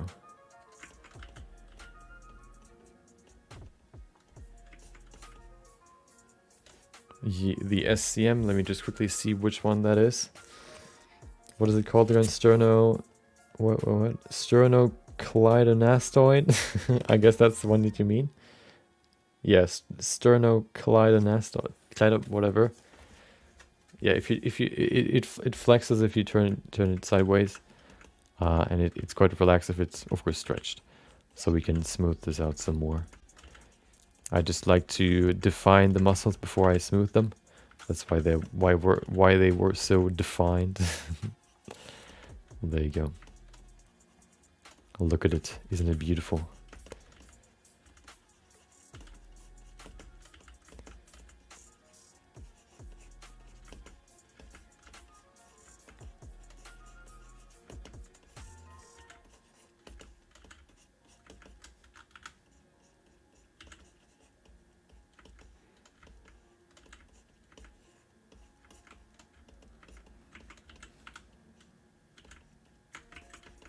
Okay. Maybe we can make the neck a little bit slimmer. That makes it look more feminine. So how about we do that? Not too thin, of course, because then it'll just look weird. How about we don't do that? There are things you do and there are things you don't do. And that's definitely one thing you don't do. There you go. I know I'm talking absolute garbage right now, but that's okay. Sometimes that's important. I hope. Okay, perfect. I'm debating whether or not I want to make her head more defined or more, what is it called? Like edgy? Sounds so weird, but more round or more, I guess, yeah, edgy. I think what we've discussed yesterday was that she has like horns which are sharp, so I think her face is supposed to be a little bit sharper. So I think we can make hers a little bit sharper. Angular, yeah, that's a good word for it.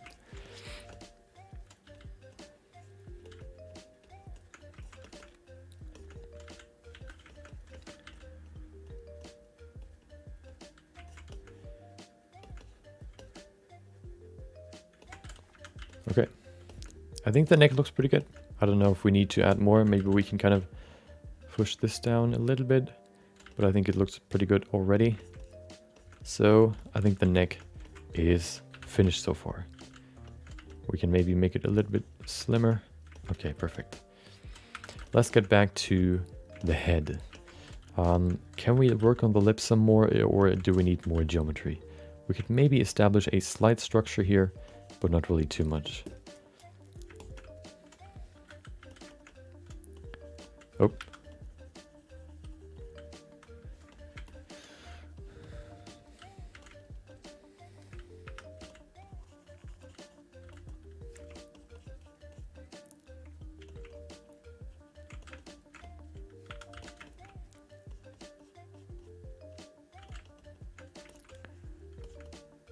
Okay.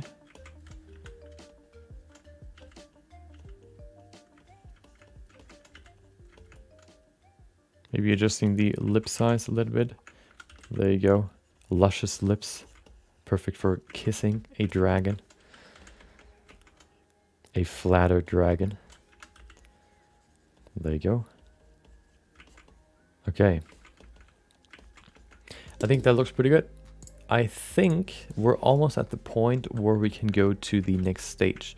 One thing I'm kind of looking at right now is the distance from the eyes to the eyebrows. I think I want to, first of all, kind of give her this more relaxed expression, maybe sort of happy expression. I also want to push back her forehead a little bit. I want to create this, you know, you can see how there's not really a bump, like this bump right there, this sort of dip. It's not really there for her. It's quite visible for this sculpt.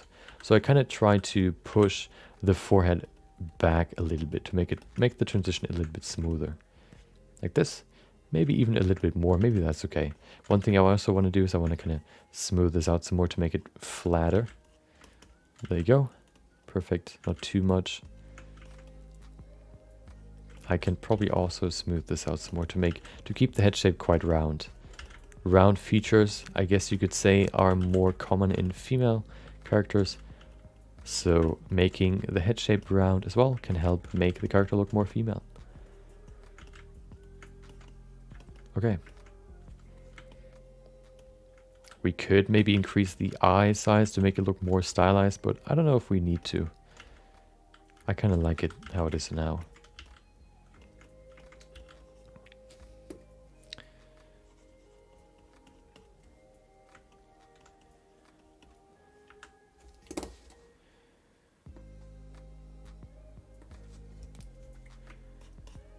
Maybe we could even raise the eyebrows even more, or we can lower the eyes. One thing I want to do is I want to kind of push them in more. There you go.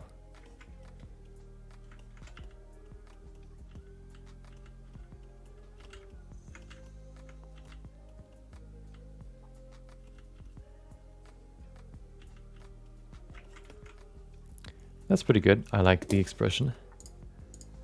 Okay. Cheekbones look poppin'. Perfect. One thing that I kind of see right now is that the ear doesn't really connect to the jaw.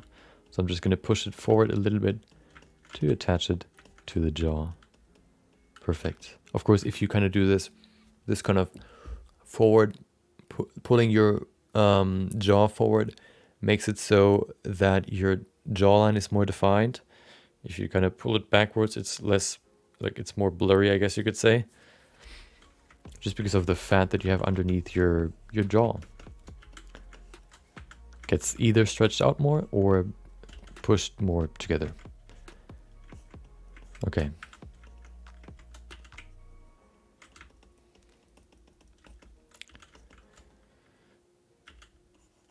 Maybe we can add a little more volume to the cheekbones. Also, we can probably pull them up a little bit more to give her this more smiling expression. If you smile, of course, you kind of get this, you kind of push your eyes together at the bottom just because the sort of fat and all that stuff gets pushed up doing this. So your eyes are kind of, you know, the eyelids gets kind of closed. The lower eyelid gets kind of pushed up, which means you kind of close your eyes a little bit more at the bottom. Which contributes to a smiling face, basically, or a smiling expression. Even just looking at eyes, you can see somebody smiling. You don't even need to see their mouth.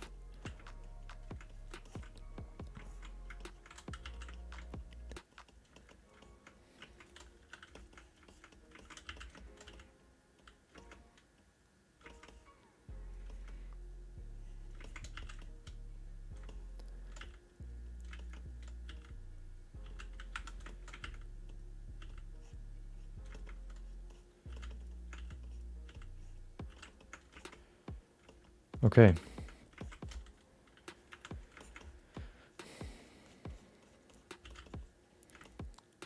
Nope, that looks weird.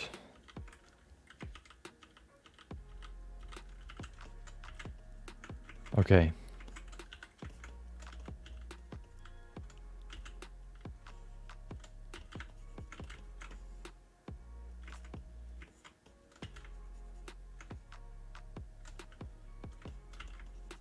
I like what I am seeing. So I think it is time to go to the next level of detail. So how about we do that in just a second. I'm just quite quickly checking everything. If we have everything and if everything looks all right. And then we can go to the next one. One thing I'm kind of seeing is that probably the nostril can be a little bit further forward.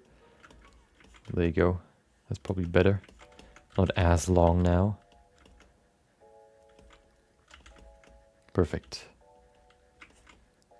Okay. Let's go to dynamic resolution 50 and add more detail. I feel like we have more time than yesterday. Maybe I'm just imagining stuff, but it feels like we have more. As we did it yesterday, detailed foot fill to fill everything. And then we can basically use the smooth brush. Where is it? Well, we can also use the mesh filter brush and set it to smooth to just smooth it as much as we need to.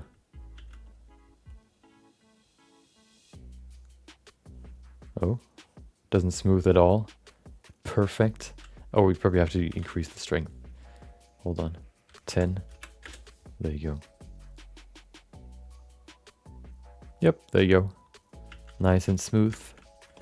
Let's continue. We can of course smooth manually as well. Just because I don't like to do that, just because usually smoothing manually kind of removes some of the details that I like to keep or some of the volume. That's why I like to use the smooth brush or the mesh filter brush, because then you can kind of adjust the brush strength, which is kind of hard to do with the normal shift smooth brush. I wonder if that actually uses the, what is it called? The smooth brush settings. I don't think so, but maybe I'm wrong.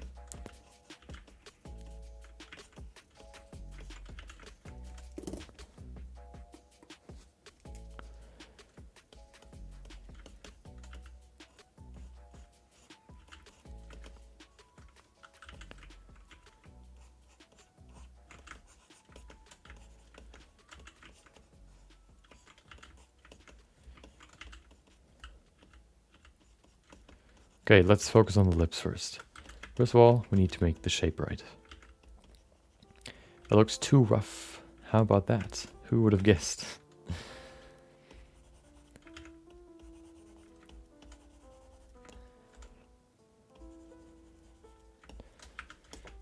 It's probably also too big, although that's one thing we can still change quite easily. I want to care about the shape first.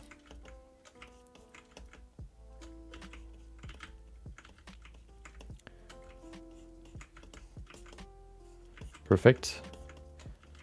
The outer edge first, and then we can focus more on the inner shape, you could say. There you go. Give it more volume. Like this.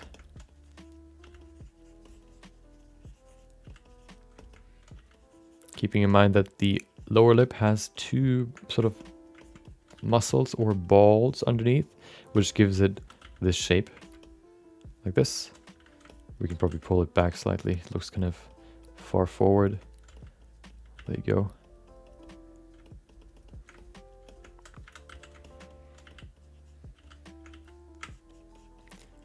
And then we have the upper lip, which has three.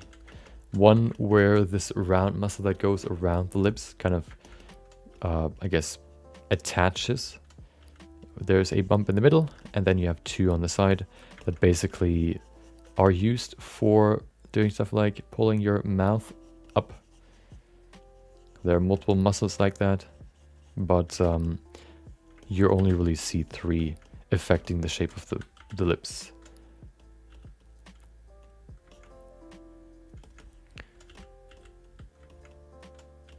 Also, we said before, an angular face. So how about we do that now? We add some more angularity right here.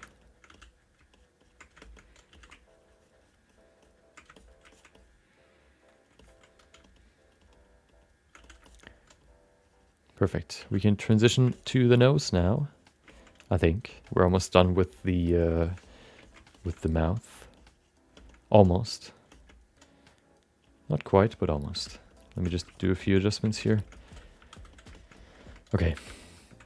But it actually seems like when you do a kissing expression, you don't really see the different bumps or the different like shapes of the lips anymore. They kind of merge together. That's one thing to keep in mind when you're sculpting this expression.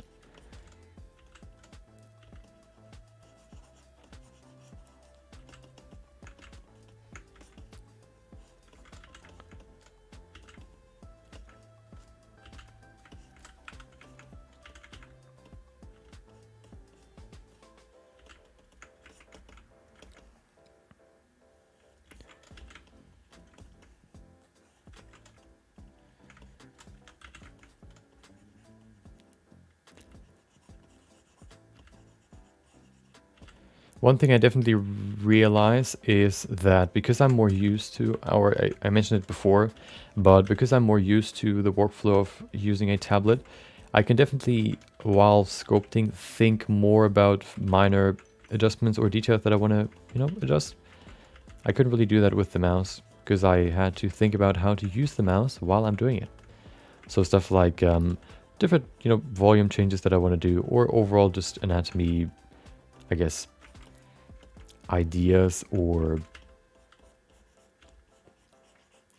like changes that I want to make can't really come into my mind when I'm worried about whether or not I actually sculpt the right way.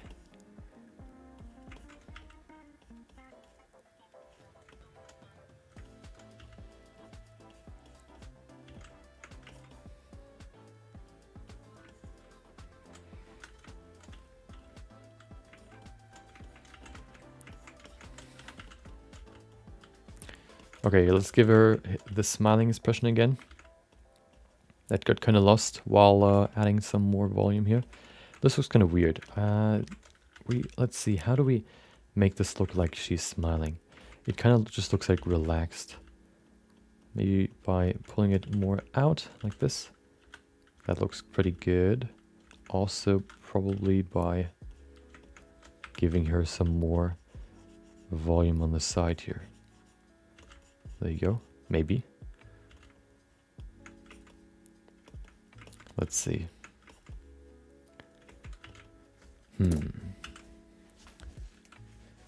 We have 1 hour left. Perfect.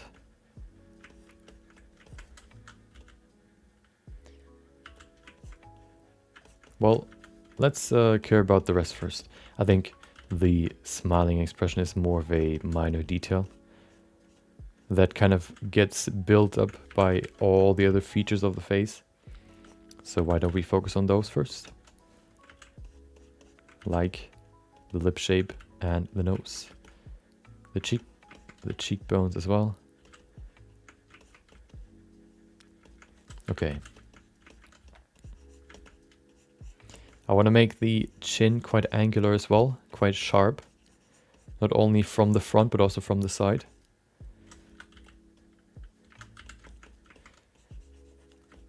But also keep it quite realistic. Not perfectly realistic, but a little bit, on the realistic side. So I try to kind of keep a balance between the two. Okay, let's go to the nose. One thing I'm kind of realizing is that the lips can probably be a little bit higher. It also seems like they look quite relaxed. Maybe by making them a little bit bigger, it looks a little bit more like they're actually, a little bit more stressed. Stressed sounds weird. More engaged. Yeah, that's better. Okay.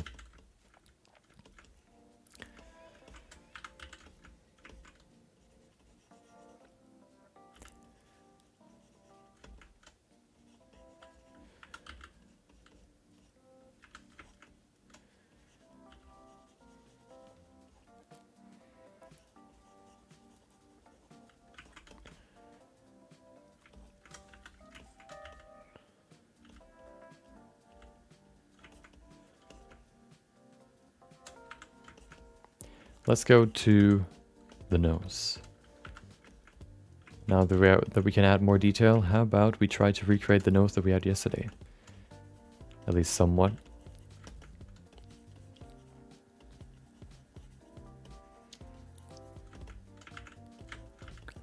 More angular nose than what I'm used to sculpting, or what I usually sculpt.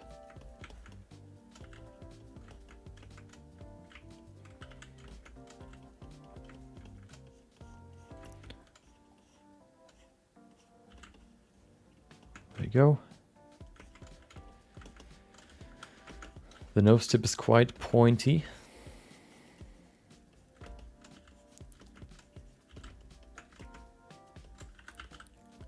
Still round though, keeping that in mind. Sometimes smoothing kind of removes the roundness of something because it tries to keep it, or it tries to make it, you know, straight.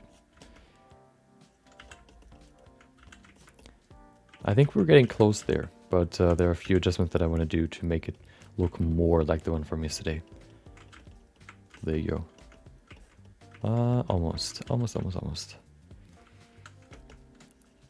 Now we're all about fine-tuning.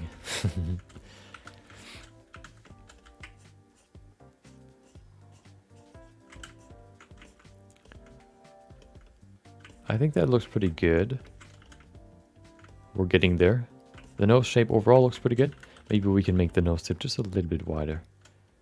There you go.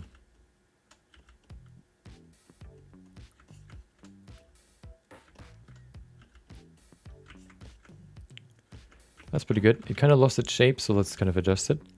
And then I like it. Yeah, that's pretty good. I like it.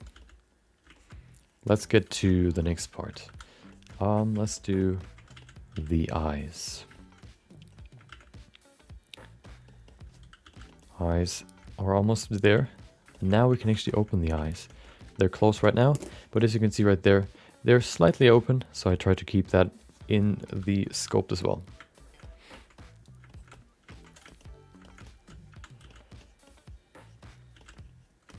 So let's open the eye. I'm going to establish the inner and outer corner first, and then we can open the eye. Then it's just easier to do that, in my opinion. This might be too far. There you go. There you go. Perfect.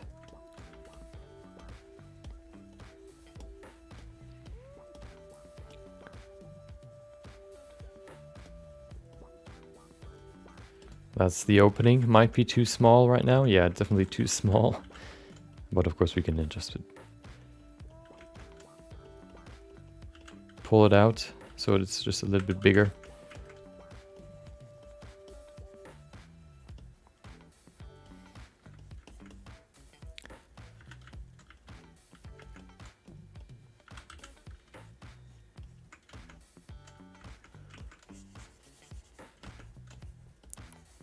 Perfect.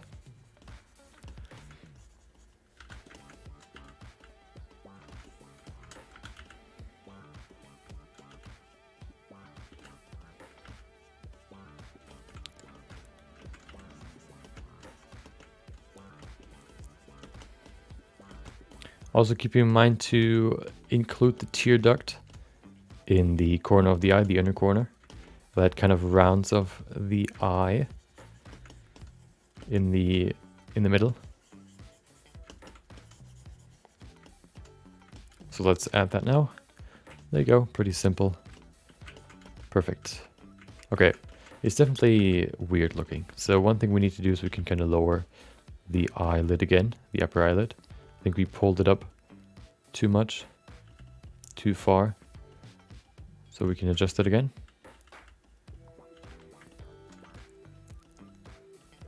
Perfect. Welcome, Dracusis. Hope you had a great day. Nope. Or, well, I will add the sphere or the eyes in just a second. I try to establish the shape first, and then I'll add the eyes afterwards. There are two techniques. Either, what is that?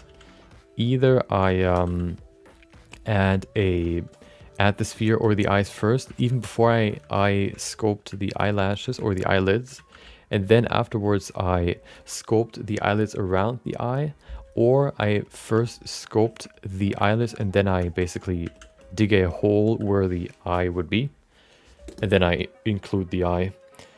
I don't think there's a huge difference between the two. The only thing that I found helpful was that by doing it the way where you don't add the eyes immediately, it's just a little bit faster, so you can more easily see if the eyes are in a good position, and you don't have to not only adjust the eyelids but also the eye. I just found that to be helpful, so I do it that way now. I don't think there's a huge difference between the two, but that's just one benefit that I like to use, or like to, I guess, utilize.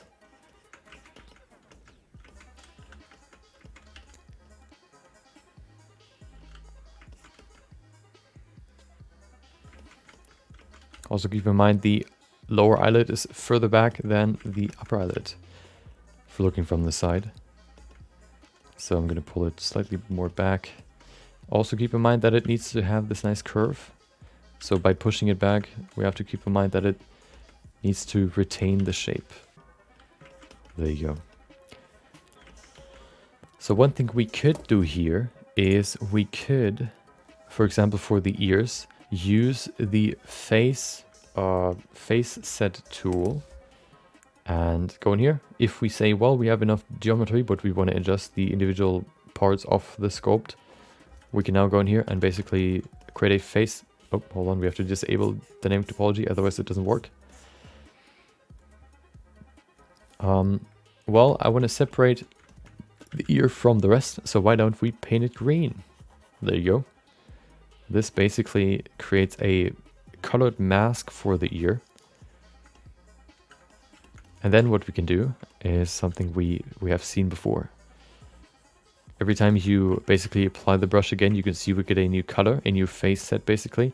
If you want to have the same color, you have to hover over the color that you want to continue sculpting or drawing with, and you have to press Control.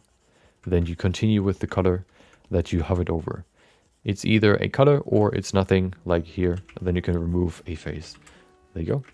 And then we can press H while hovering over the green face, and then we can fully focus on the ears if you wanted to. I don't really want to right now, so I don't need to do it. How do I remove like everything here? Can I just remove the entire face set? Oh, you can also use a mask and create a face set out of it. Can I just delete a face set? I don't think so. Well, it probably works, but I just don't know how. Oh, that was easy. Okay. Let's continue working on the eyes. I think the eyes can be a little bit bigger. Yeah, that's better. More, I guess, comic-like.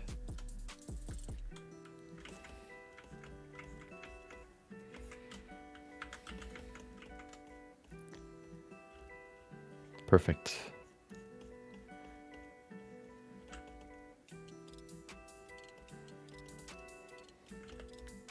The fat pad above the eyelid is still there, so we kind of have to smooth this region a little bit, just to kind of, you know, keep the fat pad above here in mind. It's not like this super harsh edge or crease down there. It would be more like a crease when you would have a when the eye would be open, because then you would kind of crunch together the fat pad and the skin, which would mean you had have a nice fold. Perfect. Look at that. Easy. Okay. I think what would fit quite well with this character, especially because it's a character that is supposed to look, I guess, like, you know, she's kissing a dragon and she's I don't know. It's more of a seductive character. I think what would fit quite well for the character would be a heart-shaped face. I think that we already have that, so we don't really have to change a lot. I just wanted to say that I like where we are, I guess. So how about we continue? Okay. We have 47 minutes. I think yesterday we had 30 minutes for the hair. I think I'm gonna stick with that for today as well. 30 minutes for the hair seems to be quite good. And the clothing, you know, clothing wasn't super hard to do, so we can probably include both in the 30 minutes.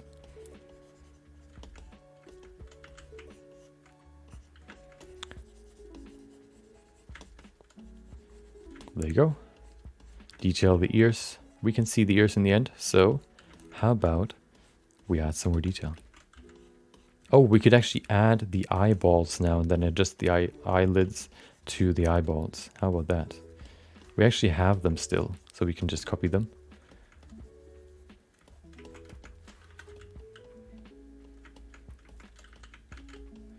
There you go. Before we continue, let me just quickly adjust the ear, ear shape here. Perfect.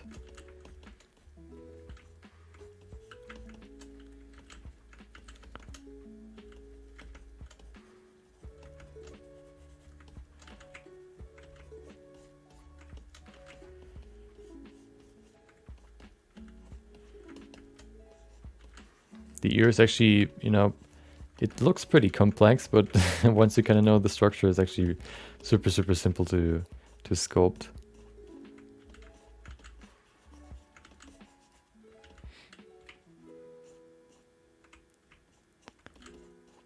There you go. This looks too smooth to me, so I'll probably just add some ridges here. Do we still have front faces only active? Perfect.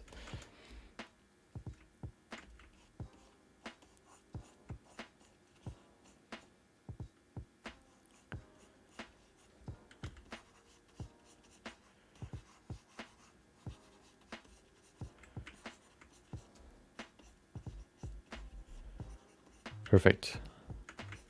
I think that's enough detail. We don't really need like crazy detail here. I want to focus more on other stuff first. We can maybe fix these silhouettes a little bit. Maybe make it smoother. We can see how sharp it is right now. Just by adding a little bit more volume over here, we can make it smoother. Adjust the silhouette here. Kind of make everything more organic. That's rigid. Perfect. The back looks okay. I like the tips. The tips looks actually pretty good. Perfect. Okay. Let's add the eyes. We still have them here, so let's add them. Where are you? There you are. Give me your eyes. I need them. Please. There you go. Duplicate and change the mirror object. Okay. Wait, oh, the eyes are still in here? Perfect.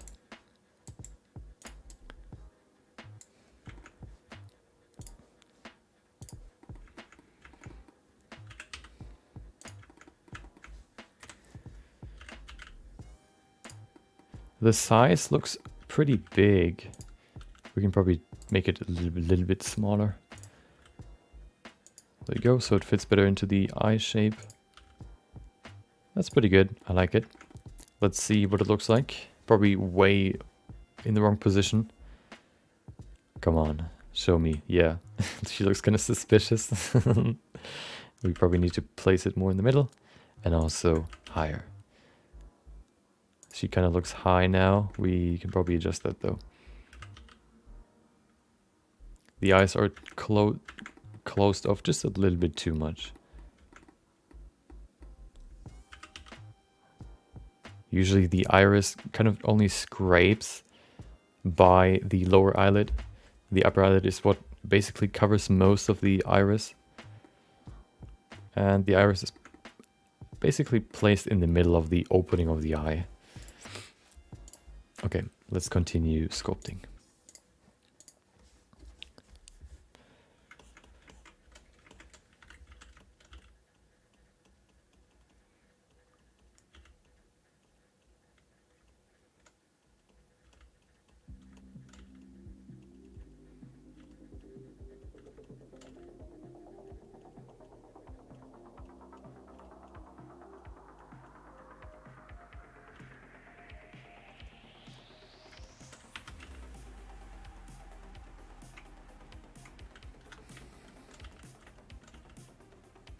Okay.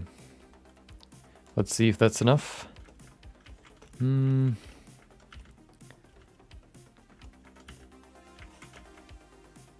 It still looks high.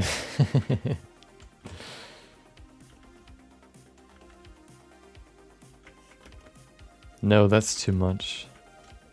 It's hard to how to really nail it. I think that's pretty good.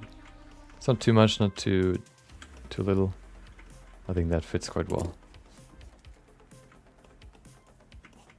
I think what also plays in the look are the eyelids. I mean the eyebrows. We don't really have them right now, so they probably also change the look or the expression a little bit. I will definitely think about them today, like yesterday. We have 50 minutes roughly to work on this, and then we can go to the hair.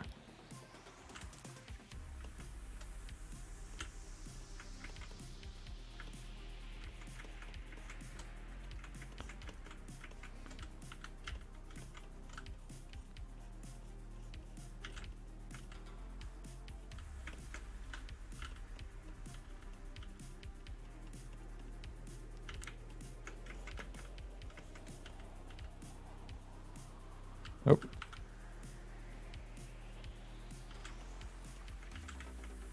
Okay. I like what I'm seeing. Next step would be to work on... Hold on, what if I pull this higher just a little bit? Just to kind of give her this more smiling expression. I think that works quite well. Maybe even pulling this forward a little bit. Making it more puffy. The cheeks.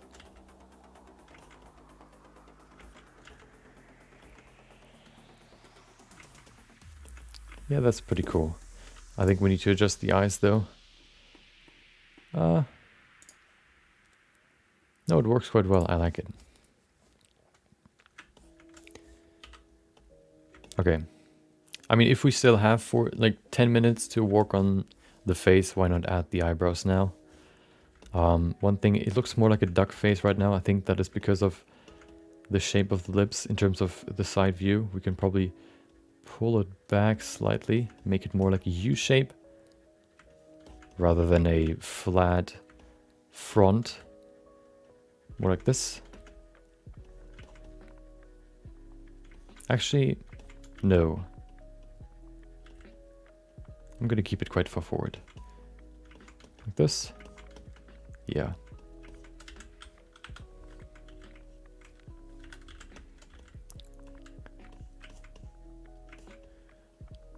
That's pretty good.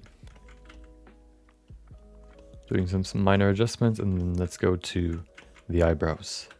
Eyebrows yesterday looked quite kind of neutral, or maybe even kind of angry. So what I'm really trying to get here is a more happy, more, you know, relaxed expression.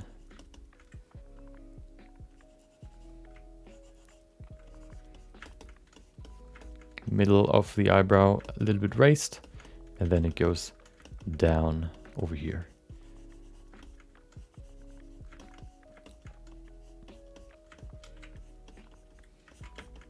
Yeah, that's definitely better than yesterday. We can maybe even adjust it a little bit more. Just kind of bring this down a little bit. Yeah. It might be too high. What if we decrease or bring them down just a little bit? Oh.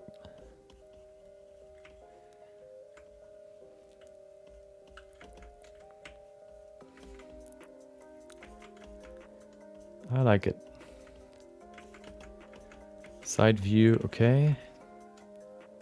Looking at the ending of the eyebrows, looks pretty good as well. We can see a pretty big difference or distance from the eyelid to the eyeball, so we have to adjust one thing there.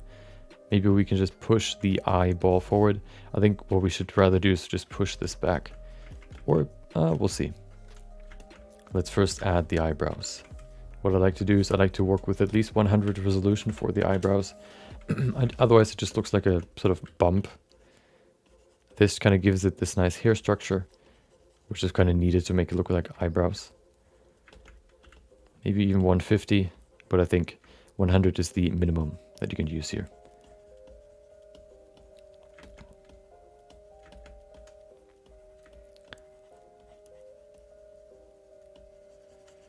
There you go. Maybe even using the crease brush to give it some more structure here. Perfect.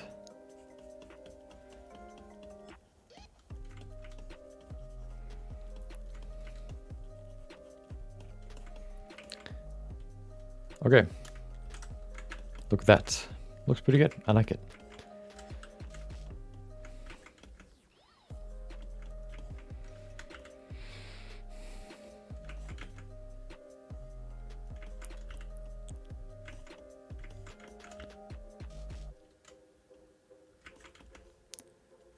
Okay, so the next step would be hair. We have 6 minutes left. Do we need to adjust? Oh, we need to adjust the eye shape. Let me push the eye balls a little bit further forward. Just a little bit, you know. There you go. That should be enough. I don't want to push the inner eye corner too far back. So I push the eyeball a little bit further forward to kind of mitigate the amount that I need to push it forward.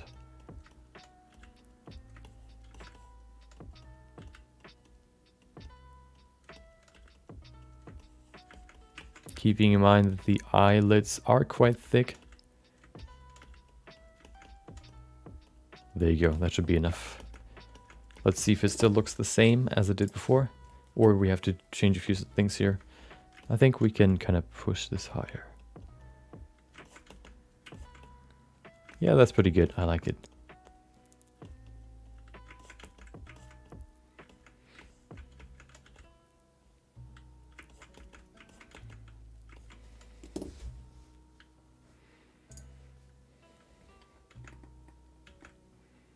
Okay.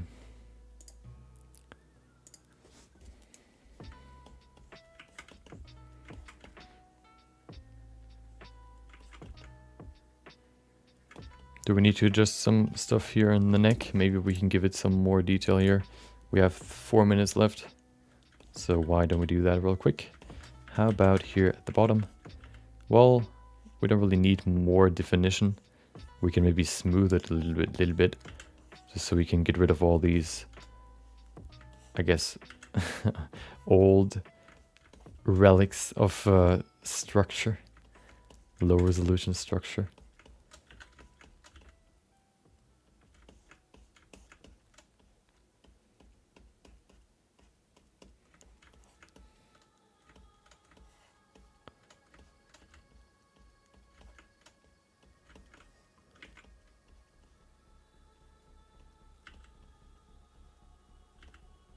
Okay, perfect.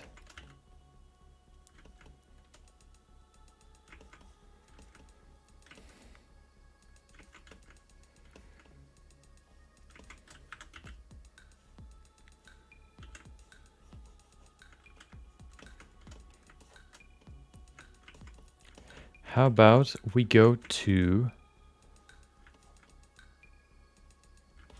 the hair? I think now we're ready for the hair.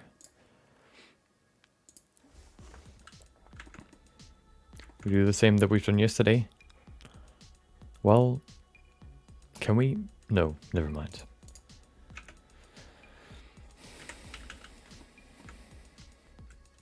X-ray mode and selecting everything that could be part of the head or the hair. Maybe I'll even include... Oh, hold on. We actually forgot a major part of the head. The horns. How about we add the horns before we add the hair?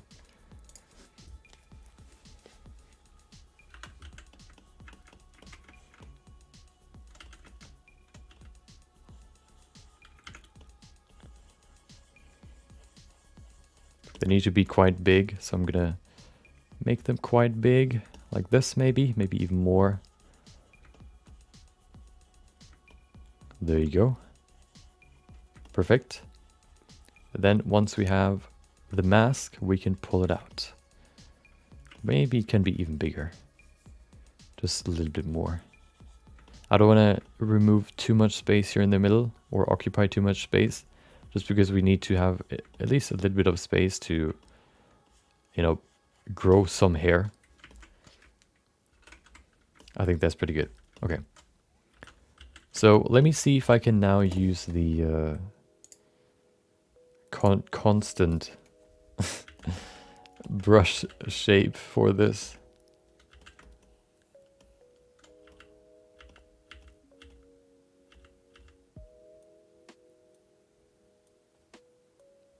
What's happening? Nothing? Okay, interesting. Ah. Well, that looks kind of weird. No. Please don't crash. Okay. Nope, I don't think that'll work.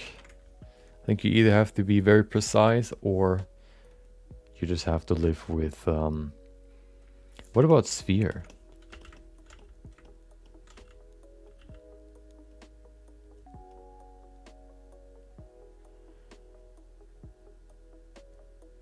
It kind of suffers the same problem with, you know, you kind of have the same problem, but it's not as strong. Yeah, okay, well, no, that doesn't work. I need to use smooth. What about smoother?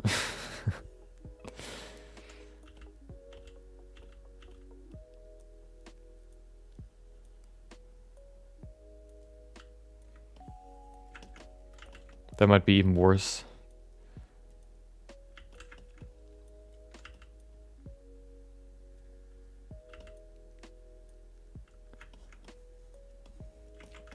Oh, we have to do quite a lot of shape adjustments for this. Who cares? We'll get there.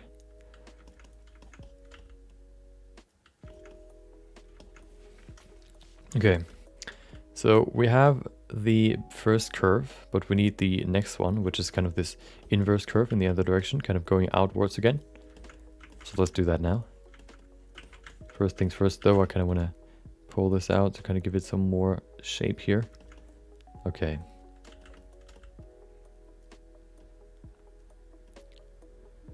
Perfect.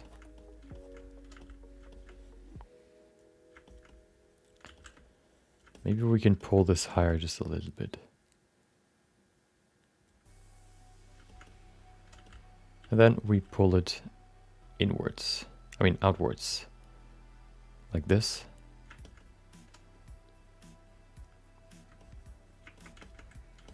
Yeah, that works quite well. We have some sort of wacky stuff going on, but we can probably adjust that.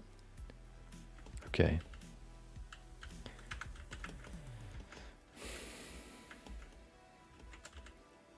Yeah, I could mask it again. I think I'm gonna stick with what I have right now. I think that'll just be easier to work with. You know what? I'm gonna wait. We need to go back to 50 resolution. That's why it was so slow. Well, that's easier.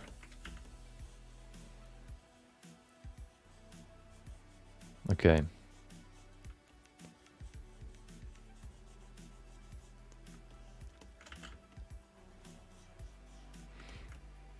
Weak PC. True.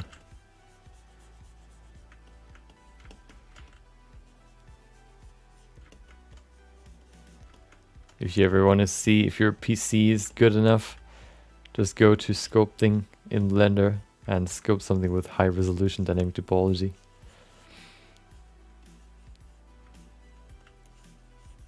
If you can't get to 300 without without any hiccups, your PC is bad. Why even bother? Okay, so this, especially the bottom, looks very flat. I think I want to keep it far away from the head though.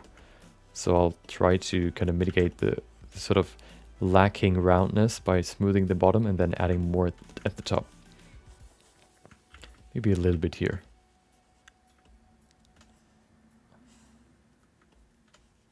Perfect.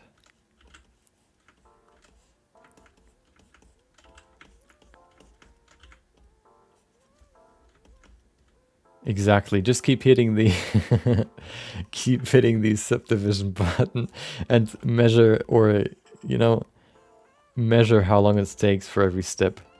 If you can get to 10 or even 15, then why even bother? Just get an EPC.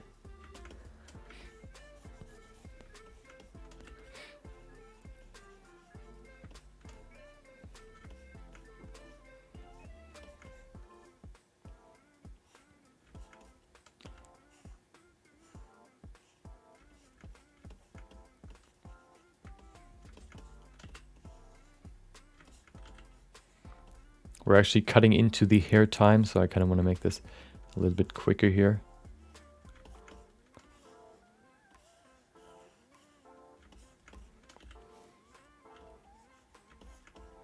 There you go. Smooth it. The horns will probably look a little bit scuffed, but that's okay. Let's say £4 my side. I just missed it. It's such a small feature, you know. It's easily missable.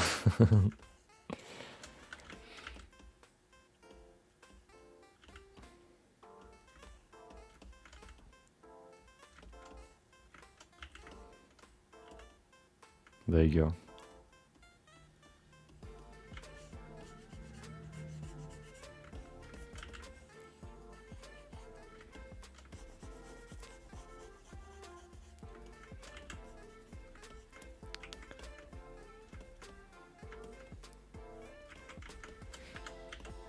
Past 7. Well, depends on what you start with, of course. If you start with a, you know, I guess you could, you know, start with a sphere or like a cube. Cube would probably be pretty simple to go to 7. But if you maybe start with a sphere, or is there something that has more resolution than the sphere? Maybe Susanna's more? I don't even know. Yeah, I think the horns look okay. They're not as sharp as I maybe want them to be. Maybe we can smooth sharpen them. You know, funny. By smoothing the horns, they'll get sharper. Perfect.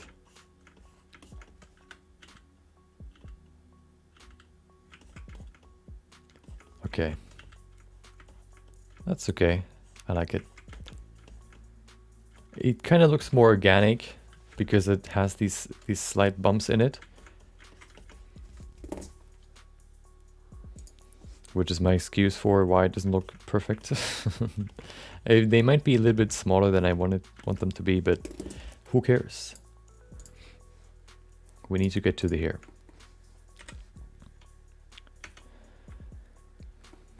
Oh, it actually included the topology. Perfect. Duplicate. Oh, did I? Yeah. Separate by selection. So we have the hair layer. And I think this time I want to try not removing the horns and just see how well it performs, I guess. If it just gives us a better, I guess, mesh. Let's see. We need a little bit of a solidify. We need to solidify the mesh. Here. There you go.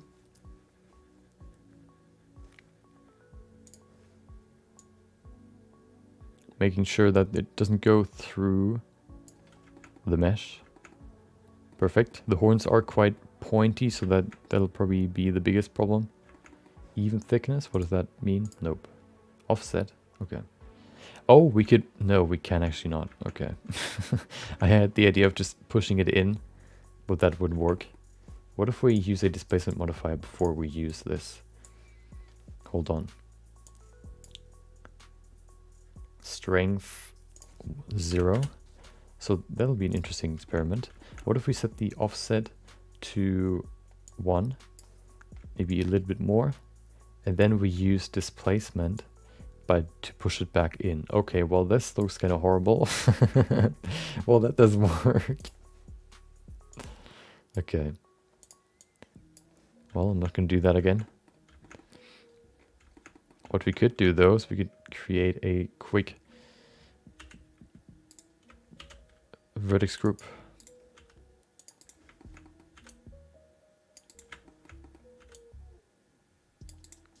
Okay, perfect. Vertex group, yes, please. Assign. And then use the modifier again. Or no, assign the vertex group to here. And then we don't include the tips. Now we can make it thicker. I think that's enough. We probably don't need more.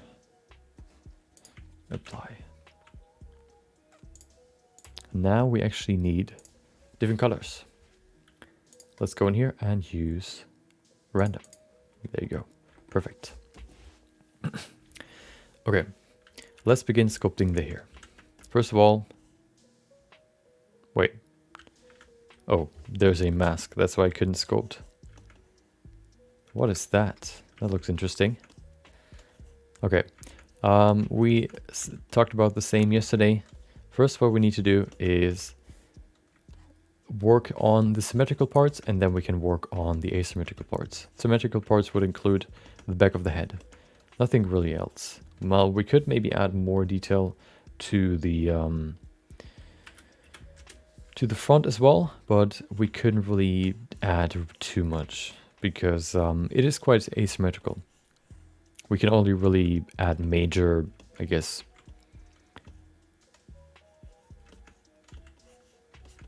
major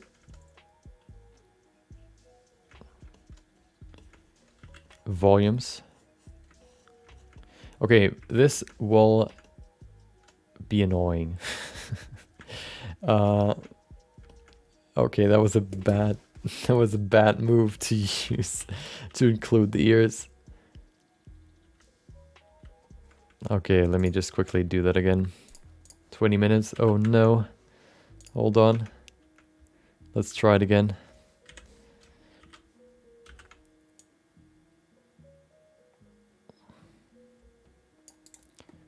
Okay, now let's remove the horns, otherwise it will not look good.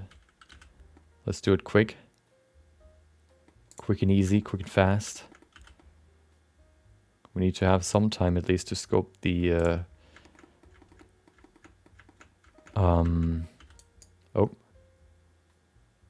to sculpt the hair.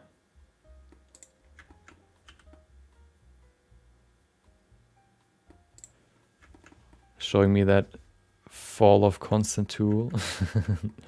Yeah. Sometimes changing the fall off for brushes can be helpful, but usually I'll just keep it at smooth because usually that's the most useful. But sometimes it can be quite useful, or it can be quite helpful, especially for stuff like the snake hook brush, because smooth kind of, you know, makes the geometry that you pull out using the snake hook brush kind of, you know, pointy. Yeah, exactly. That's very useful for arms, where you just pull it out in one direction. You don't try to rotate it. That's one thing where you can really utilize that.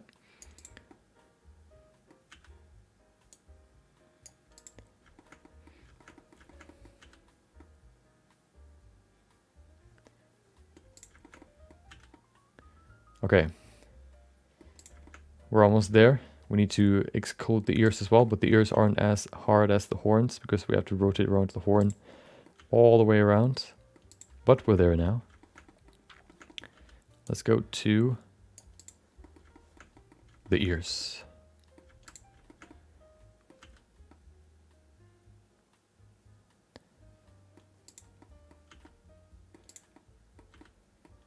Trying to not forget any vertices here. Perfect.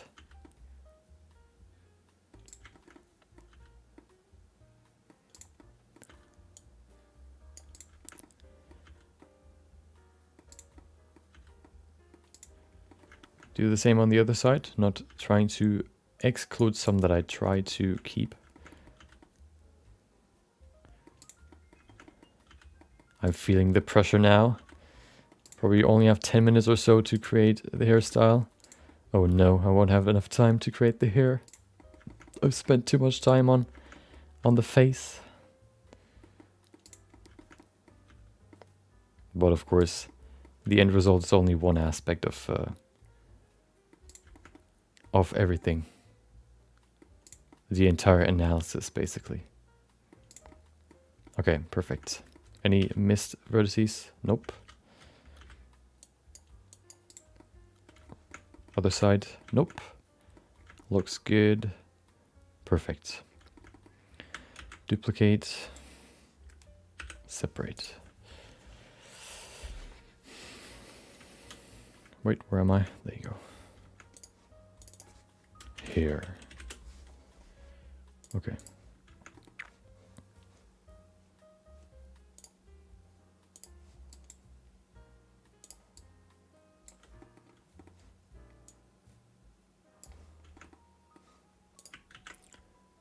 Okay.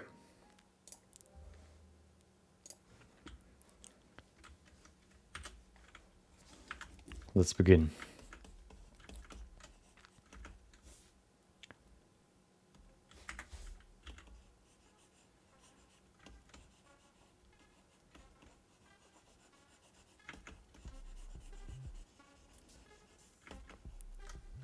Of course, I kind of know what it's supposed to look like, so I can do it faster.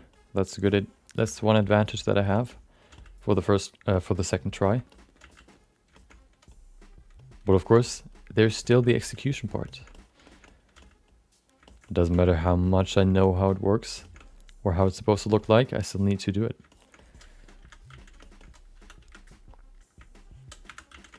There you go. So we have the back here. We don't have any structure there just yet, but we can do that later. Maybe just the main structure here. There you go.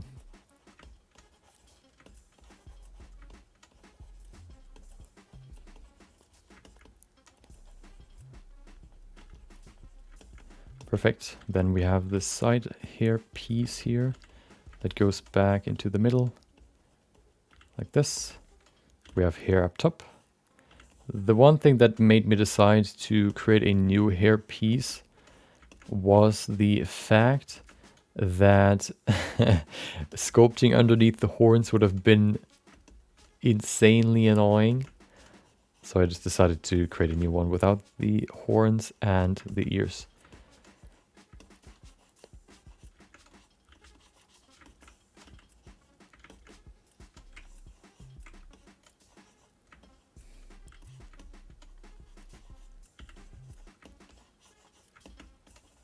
Okay, that's about everything we can sculpt with symmetry. Let's get to the asymmetry part. Wait, before we do that, I definitely need to pull this down. That's one thing we forgot yesterday. Before we, or after we switched to symmetry, I mean asymmetry, we forgot to add this part here that kind of wraps around the ear. Let's add that with symmetry so we can save some time. We have 14 minutes left. What is that? What is you? Oh, I know what you are. I knew what you is. You are a back face. That's why I can't adjust you. There you go.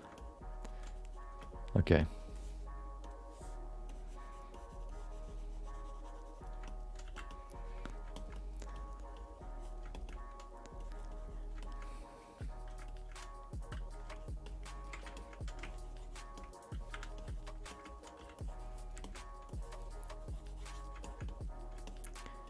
Oh. Okay. Pull this down. Almost there. Smooth it. Add some more. Make this thicker just slightly. Perfect.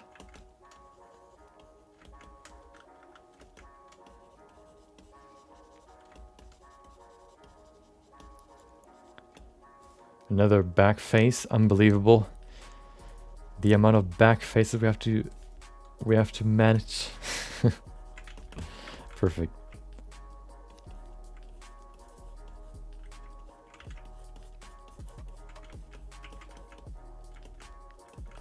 Now we have it on both sides. Perfect. We can pull it lower, probably a little bit more, like this. Okay.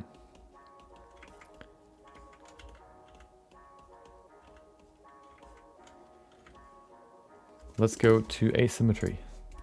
Now we can add the real hairstyle.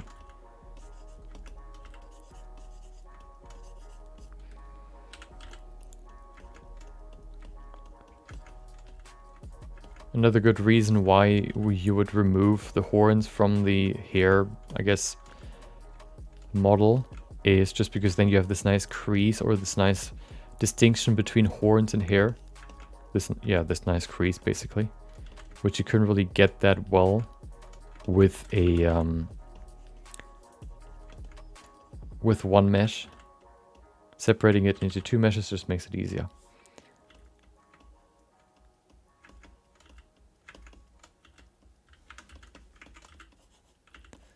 There you go. Add more volume.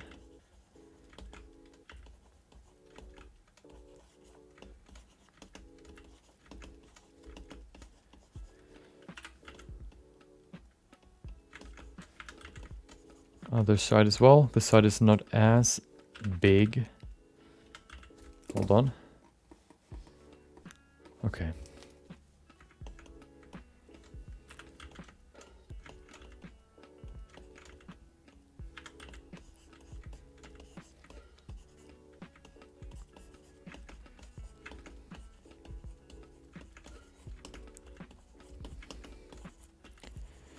There you go.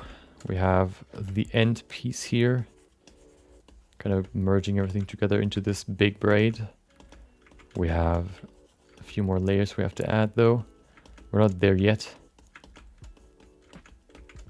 But we can reinforce the hair structure a little bit. We have 10 minutes left. Maybe we can add some clothing. We'll see. It'll be hard, but maybe.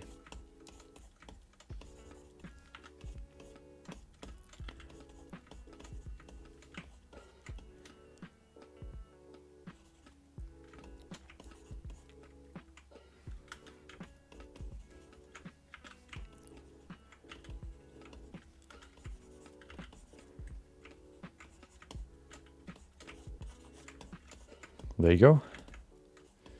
Do the same on this side here. Oh, rather add than remove. Just kind of giving this hairstyle some more structure. I would like to go to 50 resolution, but I think that would not make a big difference. So I'll just not do it. I would rather work on the clothing.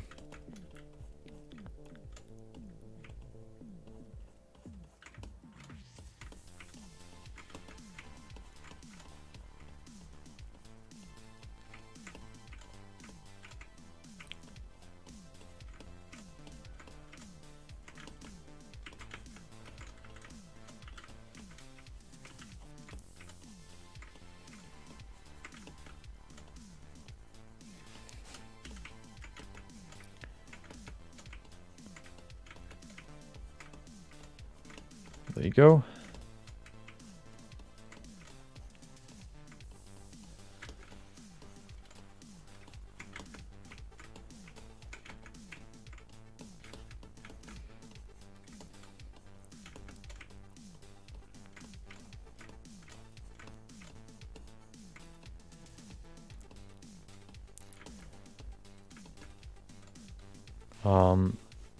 What it looks like when smooth shading.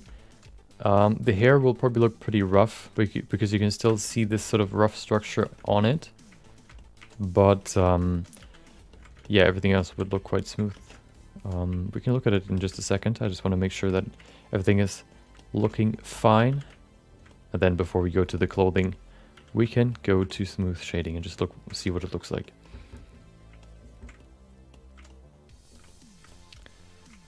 There you go.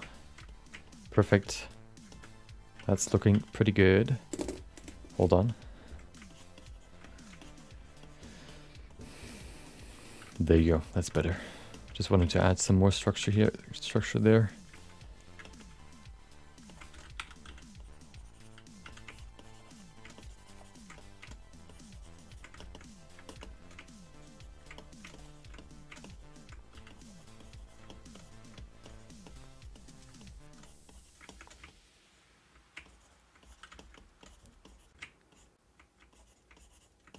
Okay.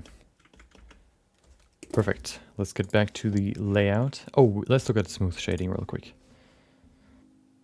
There you go. See, you can still see these rough patches there, these small blobs, just because smooth shading doesn't have enough geometry to really make it fully smooth. So yeah, I'll probably just keep it flat. The focus is more on the face. Okay, let's go to the body, head. Okay, the body's quite simple. We just have to grab the make a new selection. There you go. We have 6 minutes, should be enough. Duplicate it, right click so we don't move it. Separate by selection. So we have geometry for the clothing. What do we need? What do we need? We need to go out of edit mode. We rename it to clothing. And then let's create clothing. One thing I want to do though, of course, is add some, make it a little bit more solid. Solidify, there you go. Oh,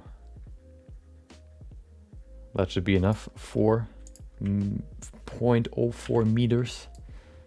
Perfect. Let's go to sculpting. Hello. Oh, there you go. Clothing is pretty simple when you sculpt it. We use a mask. And then we just mask it out. Of course, this is a very rough, I guess, clothing sculpt. But it does the job quite well. In the last 5 minutes.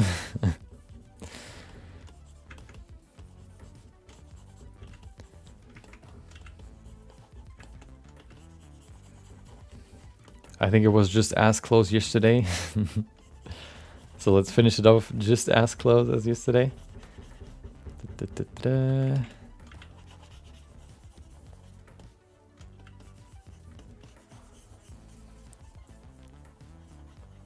We'll have 2 layers of clothing. That's the first one here.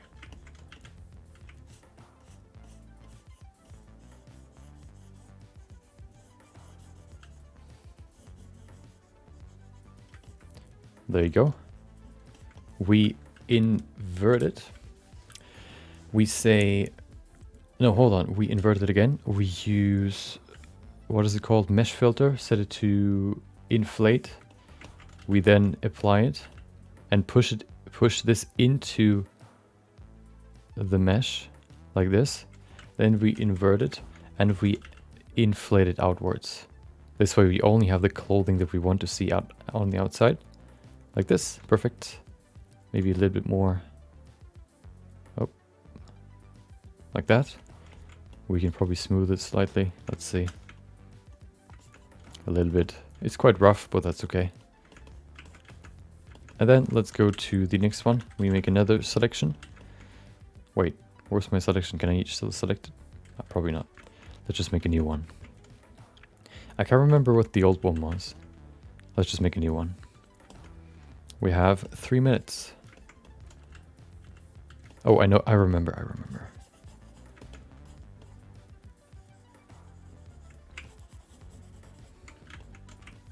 Oh.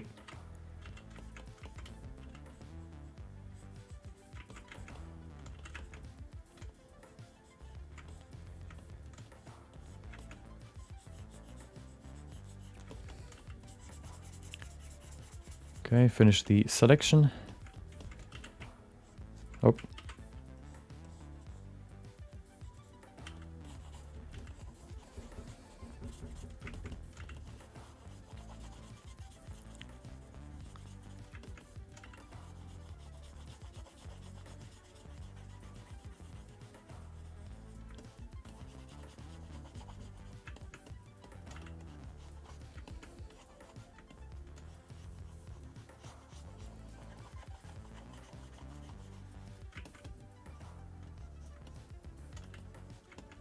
Okay, perfect. 2 minutes, perfect. Some changes we could do. Nope, let's leave it there. Invert it. We use. Oh, hold on. Head. we have to select this as well. Otherwise we just move out the geometry again, which is not what we want. We only want to move everything out, like down there. Perfect. Okay. Now we use the same brush again and inflate it upwards. There you go, perfect. Where's my head and hair? There you go.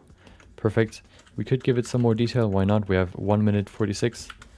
Where's my brush? There it is. Dynamic topology of 20. What about 50? Oh, smooth shading? Nope. How about no? There you go. Give it last few finishing touches. Make these edges a little bit more refined.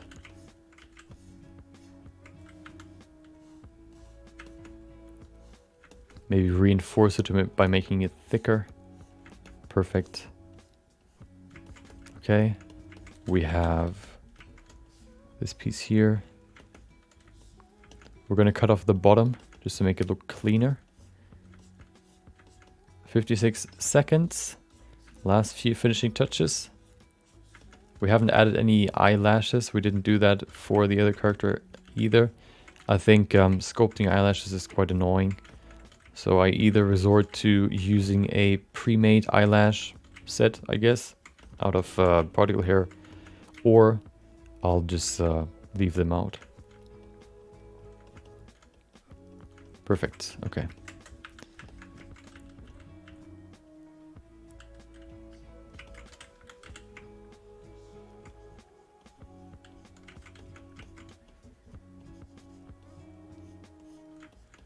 "13 seconds.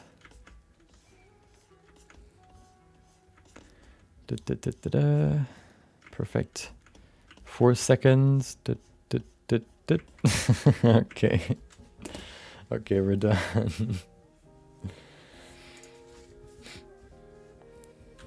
Perfect. So that's the new sculpt. Let's compare it to the old sculpt. Of course, they're not going to look exactly the same, but of course, that was not the goal. First of all, before we do that, let me just quickly sit down. Hold on.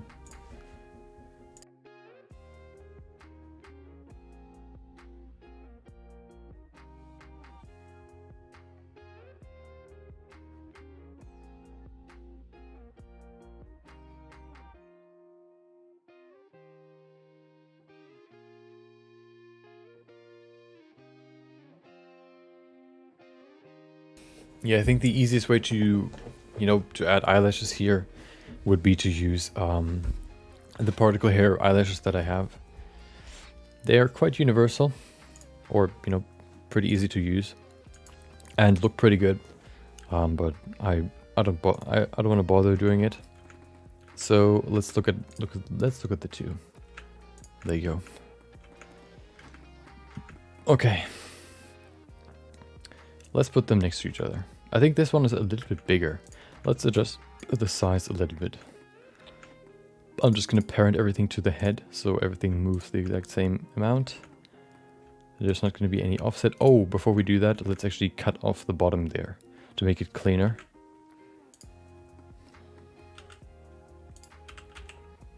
Oh.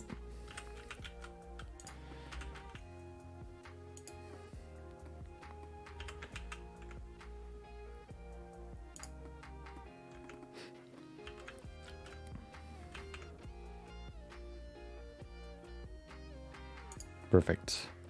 That's pretty good. Okay.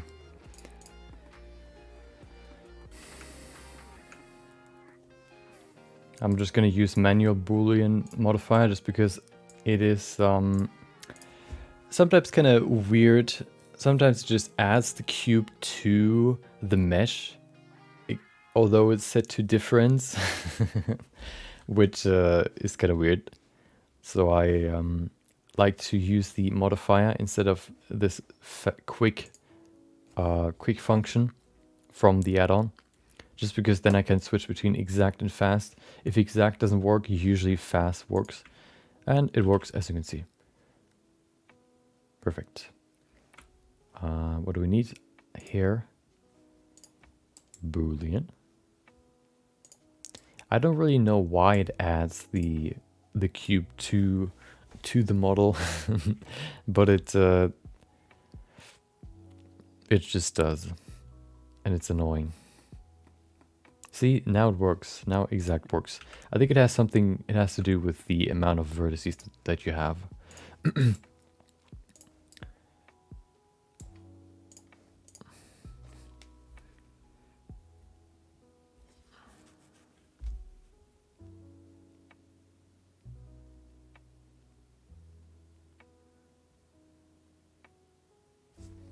Oh, this one works as well. Nice.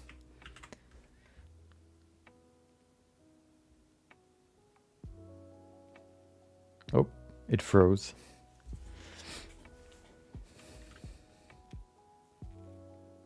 Perfect. Okay.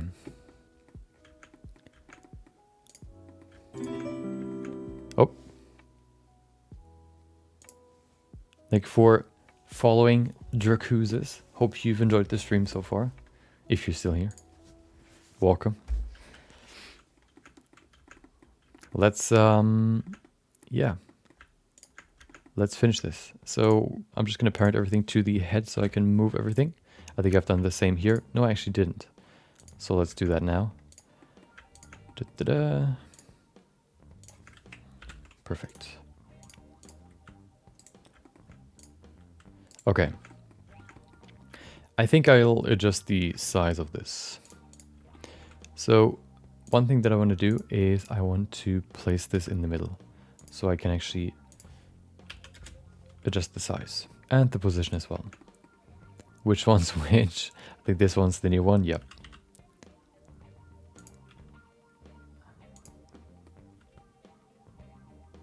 That should be good enough.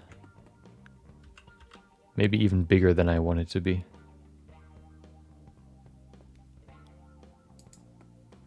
Let's see. No, it looks pretty good. Maybe a little bit smaller. There you go. Yeah, that's pretty good. Okay.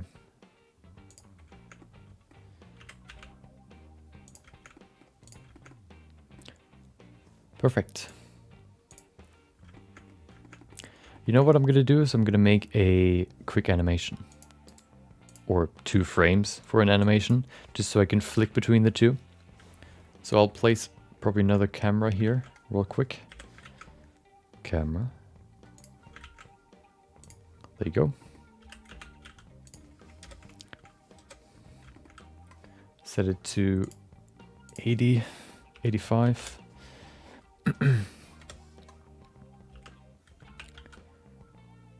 Perfect. And then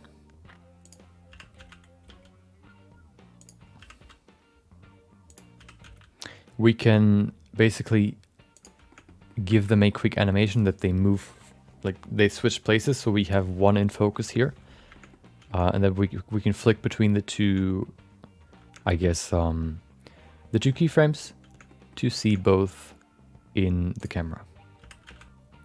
Okay, this will have a keyframe right here. This will have a keyframe right here. Then we move it by 1. There you go. We move this one over here. And we move the other one over here. Wait. Perfect. And now we can switch between the two. And perfect. Okay. I actually still have lighting for this. Let's see if the lighting still works. It looks pretty good. Not perfect, but pretty good. A blend shape. Oh, I don't know if you can... so I think for a blend shape, you need the exact same vertices. Blend shapes work in a way where they I guess take a freeze frame from the position of the vertices, and then if you change the position of the vertices, you move the vertice, or it tracks the movement from the vertice to the new position. And I don't think that'll work. One thing that could work would be a shrink wrap modifier, but I think the heads are too different to shrink wrap them. No? Well, there's an add-on that I could use to do it, but I don't know if that could be... No, it isn't. It is a blend shape. The problem is I think the add-on isn't like usable in the new version, so we can't really use it anyway. Okay. I think I want to use a different lighting scene. I'm just going to use my HDRIs that I have. What do we have here? Let's see. So it's probably possible, but I would have to go back a version. Okay, what do we have here? Which one's a good HDRI? I like this one. That's a pretty good one.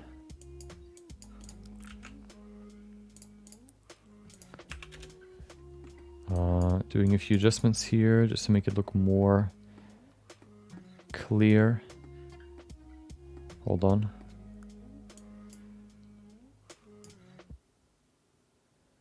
That's pretty good. Oh. Yeah, I like that. That's pretty good. Okay. Maybe giving it a new material as well. Just quickly. And then we're done. Whoa, not geometry nodes. Okay.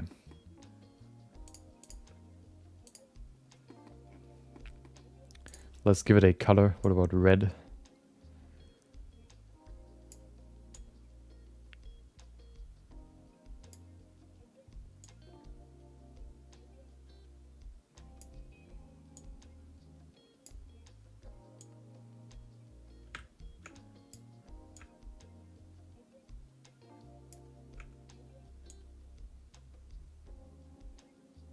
Perfect. Roughness can probably be a little bit lower, maybe 0.35, maybe 0.4. Perfect.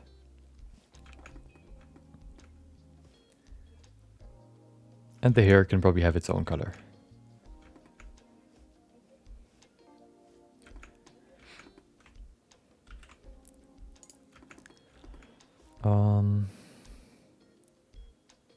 Let me actually add one point light just to give it a highlight.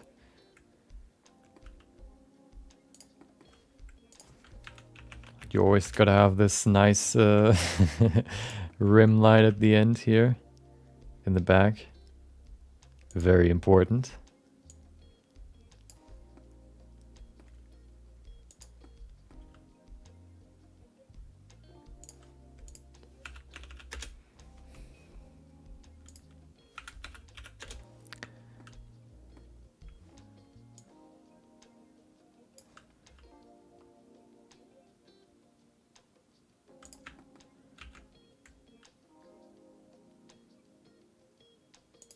There you go. Okay.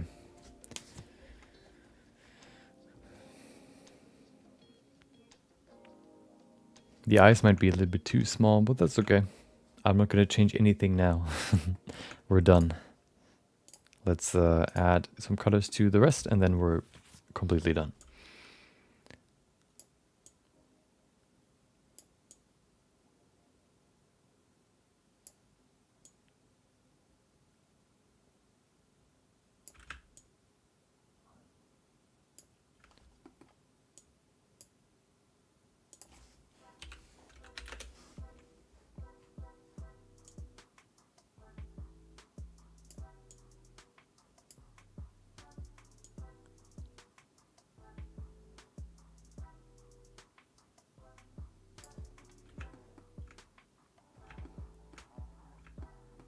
Okay. And then we need, of course, the eyebrows would be dark as well, but who cares? Let's add clothing.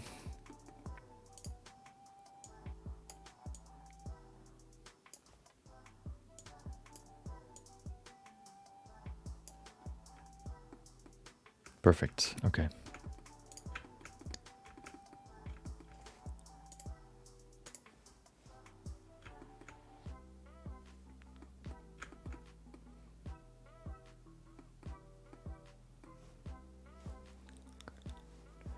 Let's apply the same shaders to the other one. Hello? Why can't I switch? What is going on? Oh. There you go.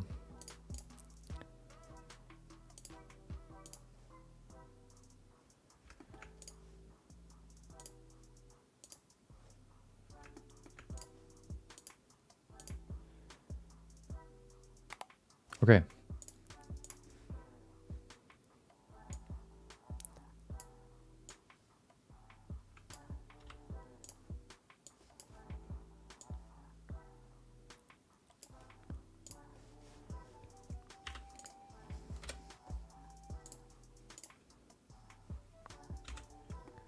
Okay, let's look at the final results. We have the two models here. Let me actually... Should we smooth this face? Yeah, probably. There you go. Okay. We have number one, sculpted with a mouse with 2 hours of time. And I've never sculpted before with a mouse. Hold on, let me just quickly increase this. Perfect, okay. That's number one. I don't have a side view or anything. I just have a front view. I think it looks pretty good. It's not like it is, you know, it sort of lacks quality necessarily. Let's look at the second one. There you go. Yeah, I mean, they're in general, of course, they look a little bit different. I didn't try to replicate the first one. They just have a different head shape, I guess, and different features and different proportions in the face. So this one is a little bit more round, for example. You know, the face shape is more round. You could maybe, you know, change a few things here and there, but overall, I think looking at the definitions and the proportions, you know, I think overall, if you want to work with either one, you know, continue with either one of them. I don't think you would, you know, have a deficit when you choose one over the other. You can still use both to continue, you know, refining the sculpt. This one maybe comes a little bit closer to the reference, although I think if we do a few changes to this one, it might be closer to this one, to the reference that we had here. I don't know if you can see it. Nope, we can't. But yeah, in general, the faces are quite similar. One thing that I think is different though is the fidelity. I think with this one, we have less detail. It looks flatter. It doesn't have the amount of, I guess, detail you could say that this one has. So what I mean is, for example, for the nose or for the lips, I think I had just a little bit more time to work on them.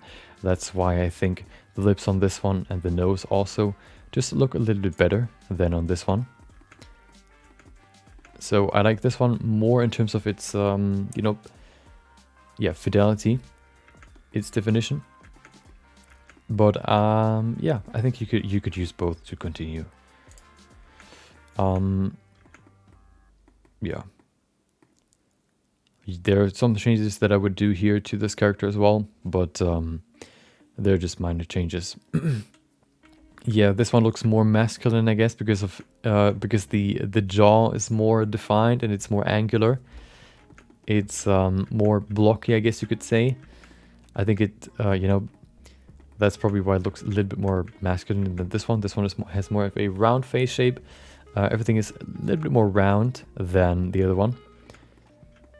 And this one also looks a little bit more lean because, you know, yeah, the face is less round. I had a little bit more time to focus on the fat pads in the face, which made the face overall just a little bit more round. which I think looks actually a little bit better. Yeah, if I wanted to do a few adjustments here, maybe we could increase the eye size, although I'm not quite sure about that because we would still add the eyelashes and, you know, eye makeup. I like the new ears. You can see the ear comparison. You see how much more detailed the ears over there compared to this one. This one is super rough. You can see the ears is probably the best comparison.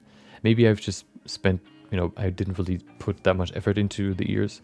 I could probably achieve the same result that we have there for the ears with the mouse as well. It would probably just take a little bit longer. Same with the clothing. You can see we just have a little bit more detail on the clothing. I think the clothing here I just added in the last 2 minutes or so. So, you know, it is what it is. The horns look pretty similar. There's not really like a huge difference. These ones might be a little bit more refined than these ones, although these ones look quite smooth. They have some deficits, but I think overall the horns are on a same level.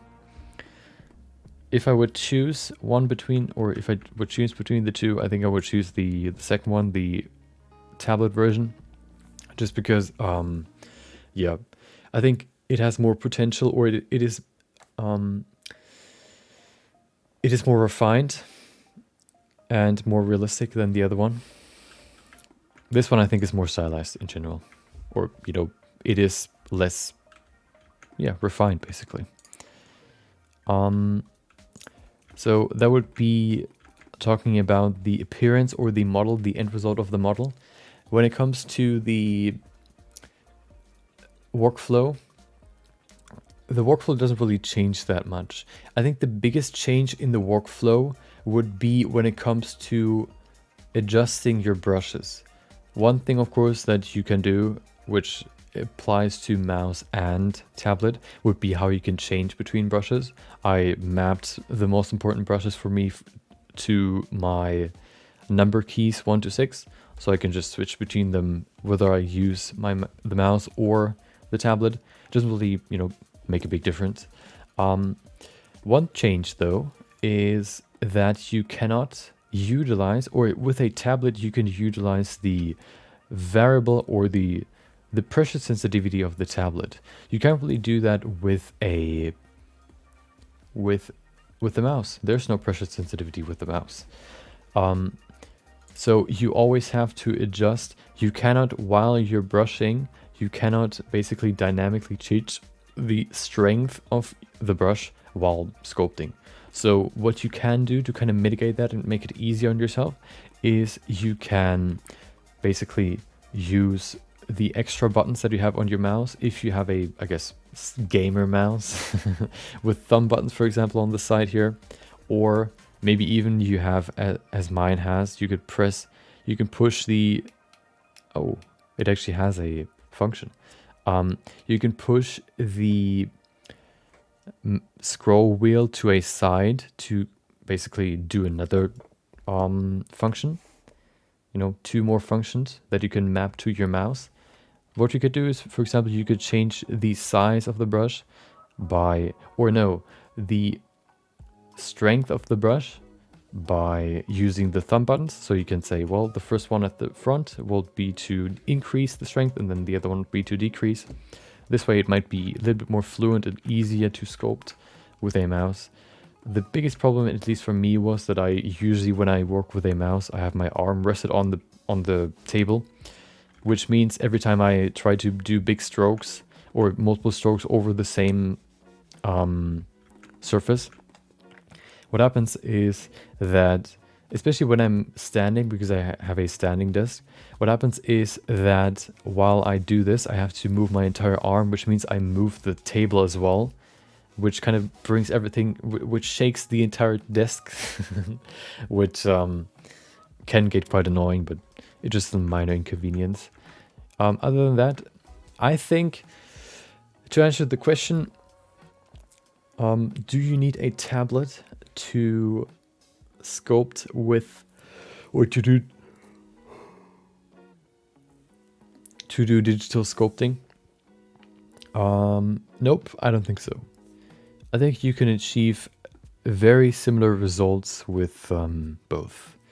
I don't think if you want to begin sculpting, if you want to begin learning sculpting in Blender, I don't think you need a tablet necessarily.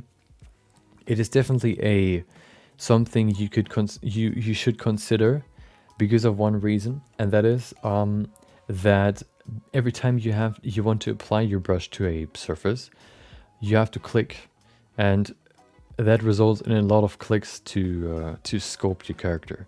So, which means that clicking strains your finger, and the more you do it, the more it gets straining.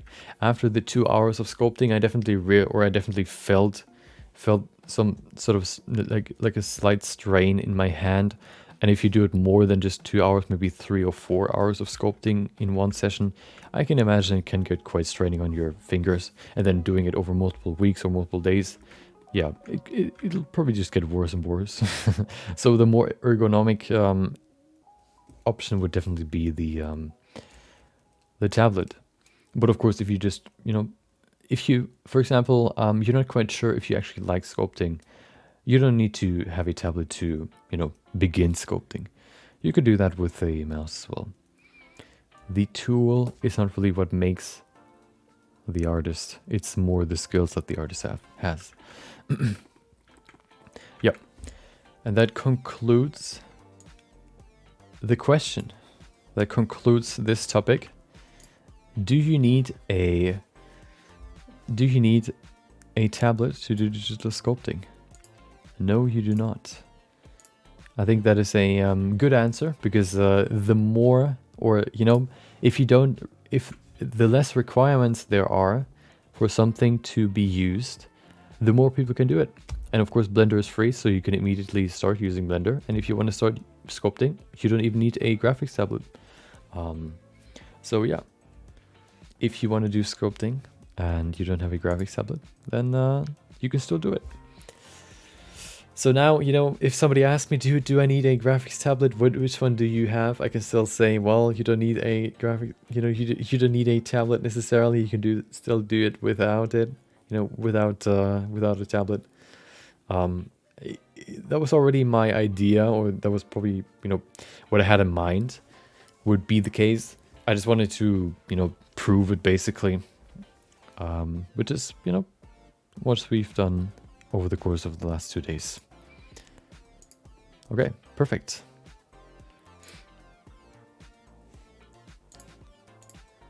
Yeah, you have your tablet. Nice, is nice. Yeah, I think tablet is definitely the way to go if you want to get more serious with sculpting. Of course, there are like ergonomic mouses and stuff like that, but I think at a certain point, I think a tablet is just the best. Just like drawing on a PC. Yeah, I think it's just more ergonomic and easier to use, and maybe even more intuitive. Of course, you kind of have to get used to sculpting with, or using a tablet without a screen. They're cheaper, so that would probably be your first option. So at first you have to kind of get used to sculpting with a tablet without a screen. So kind of transferring your movement on the tablet, or calibrating your hand on the tablet basically to your screen. Trying to get used to how much you have to move your hand to move your brush a certain distance. But that's all just stuff that you get used to. Yeah, you can use old iPads, you can use other stuff as well. So you don't need to use, for example, like a Wacom tablet, but of course they're more tailored or more designed for the purpose of creating art. So they might do the job a little bit better. Yep. Of course, there are probably more ways to sculpt in Blender. Using a trackpad or a what is it called? Like a trackball, I think it's called. But maybe we'll explore those at some point. I wanted to cover the most common ones. with this experiment. So yeah, that concludes that. Perfect.